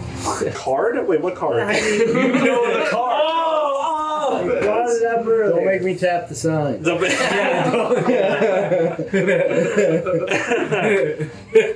Get on down, get. Alright, what's the saving throw? What's yours, Mike?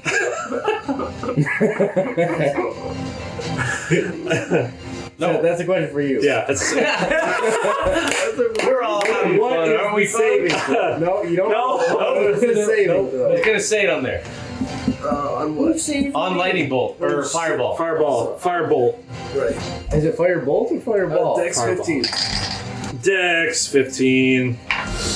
Okay, Roll that. it needs a 12 or higher. Bring it down. Bring it down low. That is a 12 on the dot. Bam. Half damage. Half damage, so roll. 66 is you. Luke, give me one of yours. I have 5 for it right there. Oh, Kate got it. 6, 6, I got 6. Okay. In the meantime, you two think about what y'all want to do. 5. 6, 4, 4. 3. 9. Forever away. So I just 9, 13, 19, 22, 28. maybe Half that is 14. that we should try to like. I have a 6. Scoop whoever is a shot out of it. Oh, that's a good plan. 14. I figured we might be able We've got to movement Oh, too. that's so, mine. Like that's take a shot and then move. yeah.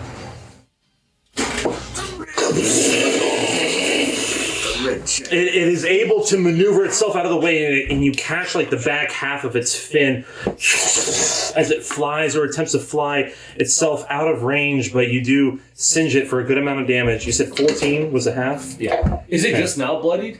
Yes, sir. Damn it. Let's just assume that you exploited it here, we'll say. Just that it didn't singe any of us or the ship. That's why I was saying, like, consider it in 3D space. So, like, you can have the sphere, like, over here. Yeah. The center of the Why ship didn't could you be- have a sphere template? Oh, man. That would be sick. Yeah, what the string. I just have a blue. I just bring my daughter's bluey ball and just like a fishing line of Yeah. the floating sphere. Okay, folks, that's Foley. What are you two doing? Some live action Foley. Oh yeah. So I think we were both. Well, I'll just speak for myself. I think I was gonna take a shot at the thing and then peel away toward Absu in an attempt to try to catch him. Okay. As he's falling. All right. I shall do likewise, but You were this one. nope, that's me. Oh You wait, were- no, that is Me actually. You go high. You go low. Yeah. Okay. Wow. Oh, okay. So that's 24.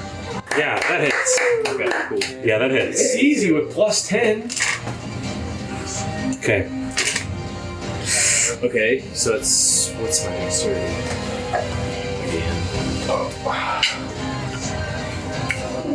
Okay, cool. So that's 12 points of damage. 12. Nice. So again, you got 2 hits. Oh yeah, extra attack. Yep. So wait, I have to roll a hit it too, Yep. right?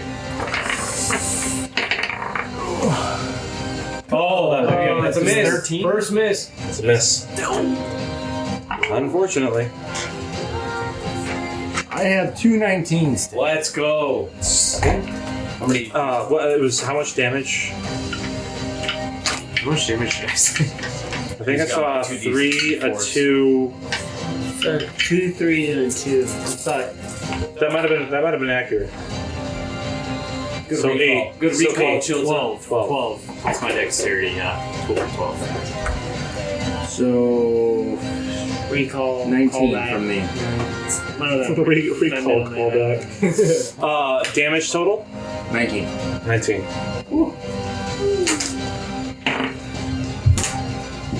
It's looking pretty hurt. Its fin and its horn, one of its horns is already scarred up pretty well, and now it's taking a lot. You can see like a lot of like of your bolts and some of the ballista's bolts are like that are embedding into it. Anytime it whips around, it like cracks them, but you can see almost like spines sticking out of its side in the as it turns with massive speed just from each of your hits. Would Flapjack have been moving the ship forward?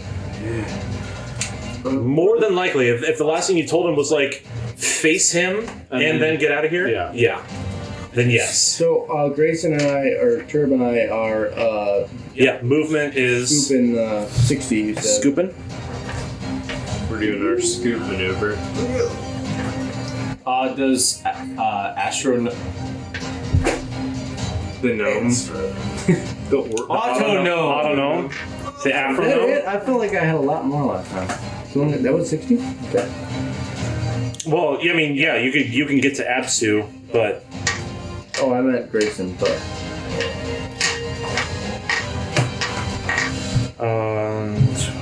That's the Astro.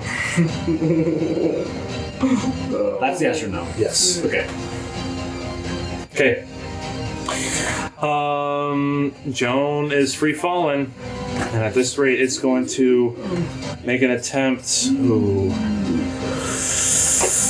Your more interesting meats. What?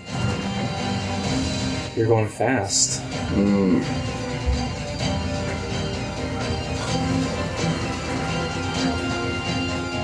Gonna make a bite attack against you. Ooh, just an attack. Cool. No swallow. We'll see. Well, if it I guess if it hits, succeeds, yeah. Can it swallow a whole dragonfly?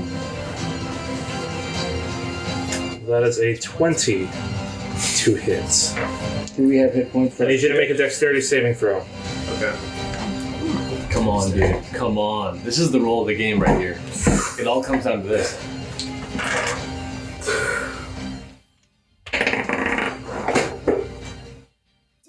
Okay, so that's an 18.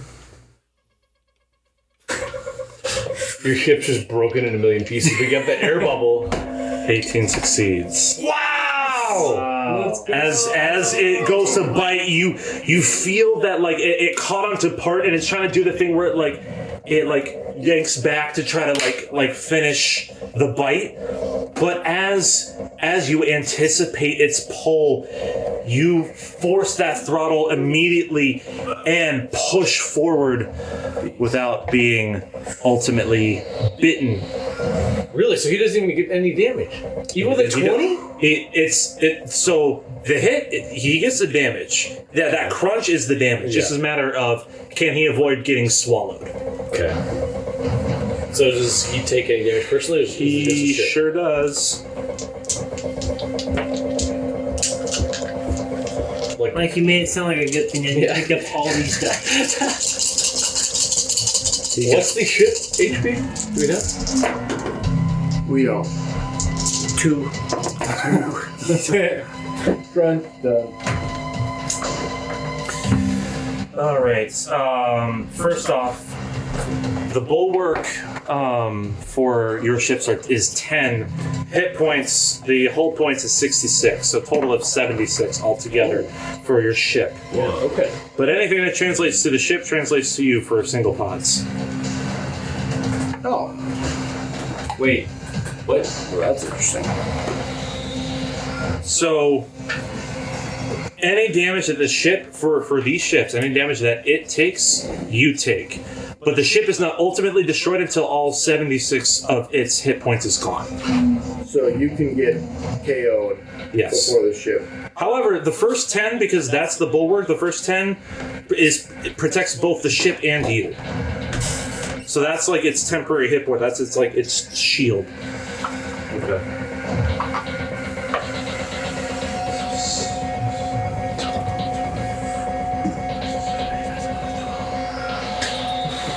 $32, 10 off the top, 22 points to your ship and 22 points to you.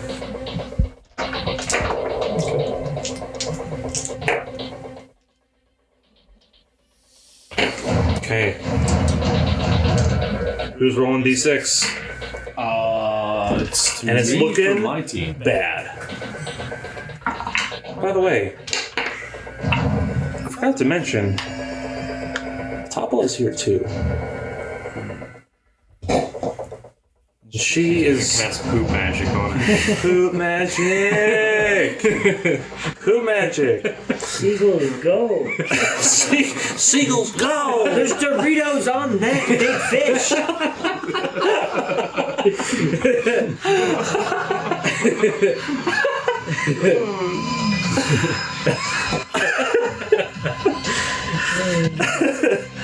All right.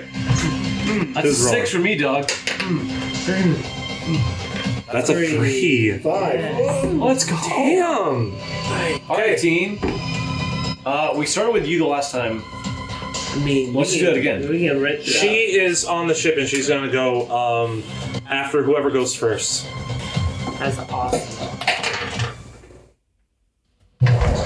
Okay, yeah, I'm gonna just shoot my thing. Who's that thing? I'm just gonna blast this thing on the gun. Take my thing and shoot it. Am I going right now? Yeah. You are going right now. Yes, chef. The shit is happening. Yes, chef. Are we live? Yes, chef. What's my bonus for this again? Plus. Oh no. Plus your strength or your dexterity. Yeah, dex for you. Does a 9 hit? 9? No. Unfortunately. Someone give me one of these. Not on these. Someone give me one of these. I deserve one of these. Can someone give me one of these? I don't have the thumbs out. She extends her wand. It's alright, honey, you'll get him on the next one. In fact, I guarantee it. And she throws down, she's going to attempt to cast Dominate Creature. My favorite. And as it is going to whip around and it looks like it's heading straight towards you, it is like it's trying to bite anything in front of it and it can't move. It's halted. I might be able to hold him, but I don't know for how long. Y'all need to do something about this. Go ahead and make a wisdom saving throw to break yourself out of your frightened condition.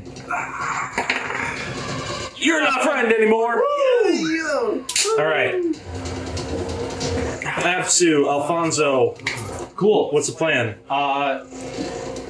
Jarvel swung by. Can I grab onto the ship? Yeah, you're grabbing onto like the fin of it, and you can kind of like hold like a foot, like you're not able to like sit. You can't like sit on it, but you can like hold on to a portion of it. And I need you to make an athletics check.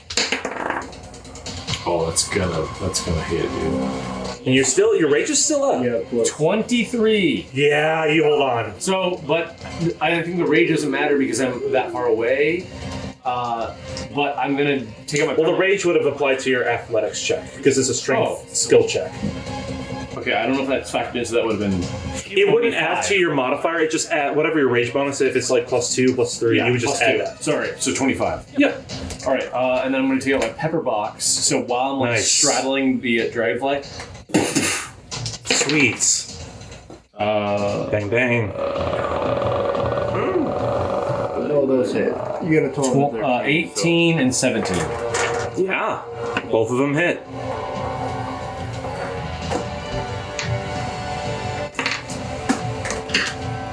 $10, 12.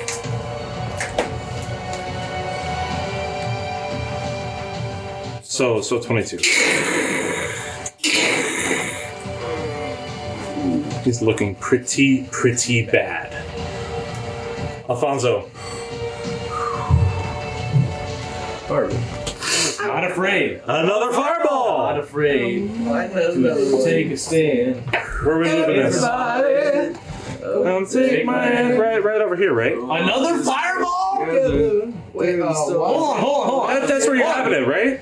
Why would he do that? Why would he do that, Mike?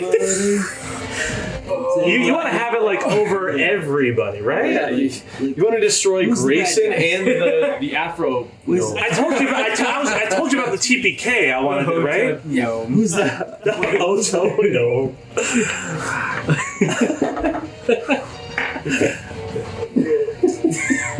Simon will never get it. Man, you tweaking. Alright, who should I kill? Is this. Who should I kill?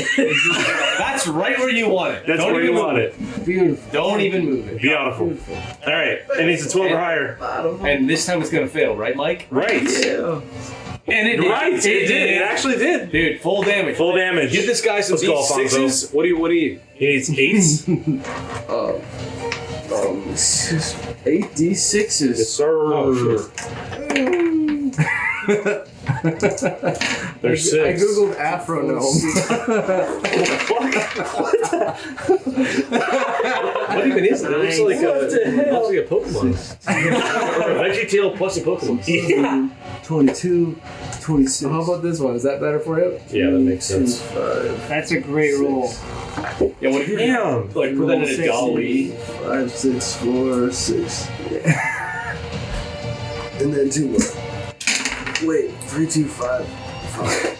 What was the number? It's still there. What the hell? What the hell? Wait, what's the This number? is a 2. 18, 6, 24, 5. Wait, can I read this? Literally 5 adds it up. plus 9. What's the number? 3, 2. 9 plus 6 is 15 plus 6. 29. 29. Wait, what's the number? 21. 26 points of damage. Well, did he roll 6? He rolled. That's 6. Yeah, Okay, 6. sweet. Wait, no. It's 8d6. Yeah. Fireball, so you need 2 more. So what's that number right there? Then roll 2 more. 26. Why not? 26. Oh my gosh! 6 Was that 2 plus 11? Plus 11. Oh, okay. But still, 37? What was that? 30? Yeah, 37. Holy fuck, dude. Okay. How do you want to do this? Oh, that's the key word there, Seth. I want to rain fire from heaven. Just, well, you've done that. Full scale from heaven. Sending an arc of flame. Sending an arc of flame downward before exploding right above, making sure to keep every one of your allies unscathed. Maybe a little heat wave comes through, but otherwise, this is one very charred void scabber. And at this point, you just hear atop of the. Oh yeah! I knew we could get in. Did you? How many? How many of my gnomes did we keep around? How many? No. We only lost one. We kept. Okay. Well, then, no, that's still better than I thought. Question: if I leave some of my gnomes at my tower to tend to my garden, and I can always come back to it, of course. And I plan on taking some clippings with me. Would we be all right if I were to have maybe 4 more on board the ship to like help out with all jobs and other things of that nature? If it's too much, then we can always leave them behind. But I just want to see if that's something that would help at all. That may be beneficial. They're not exactly mouths that we have to feed. I'm okay with it if Elena is. Yeah, that's true. It's not even our ship. Well, I mean, it has been rather interesting to see them work on their own, and you seem to have quite a foot with them and know exactly how to. Perfect. That's like actually the size of a fireball. Whoa. I'm sure it's gonna be fine. Yeah, why not? Have no more than 4, if that's all right. And in fact, I think it's time Crux and I sit down with the rest of you, and we go over a little bit more official matters regarding your roles here on Moondancer. Topola, you have that orrery with you, yeah? Oh, this is okay. No! Yeah, of course. And she pulls out from her satchel a large black crystal orb. And inside, after she like taps the top of it, stars begin to spin, and you can see galaxies coalescing together, and you can see realm space and all of the systems within realm space. And she pulls back, and you can see what looks to be like rainbow-esque flames surrounding your crystal sphere, but then other crystal spheres in between. You recognize this to be the phlogiston. This is how we're going to be able to navigate, and if it's doom space you want, I know exactly how to get there. And she begins to work on it. It's going to take a minute, but I'll show you. What Captain Sartell wants to have y'all be is earn. You've all earned well long enough your own rank here on the ship. Hell, I've barely earned my own keep, and I've been given my own rank and my own role. And we've both come to the agreement that it only suits you to be a little bit more focused in your efforts here, with all of us and all of our efforts focused with you. We want our best foot forward, navigating against chaotic waters. So we will technically end the session here. However, you all can choose official roles to become anytime you are on the Moon Dancer. So remember how I've said, I'm choosing eject. I choose to eject. I'm choosing eject. So anytime that I've said, you can be an engineer, you can be a navigator, Yes. you can be a gunner. Those are all light roles based off of these official roles of the galleon. Ooh, I think I have to be this. Required. On top of this, you all level up to level 7.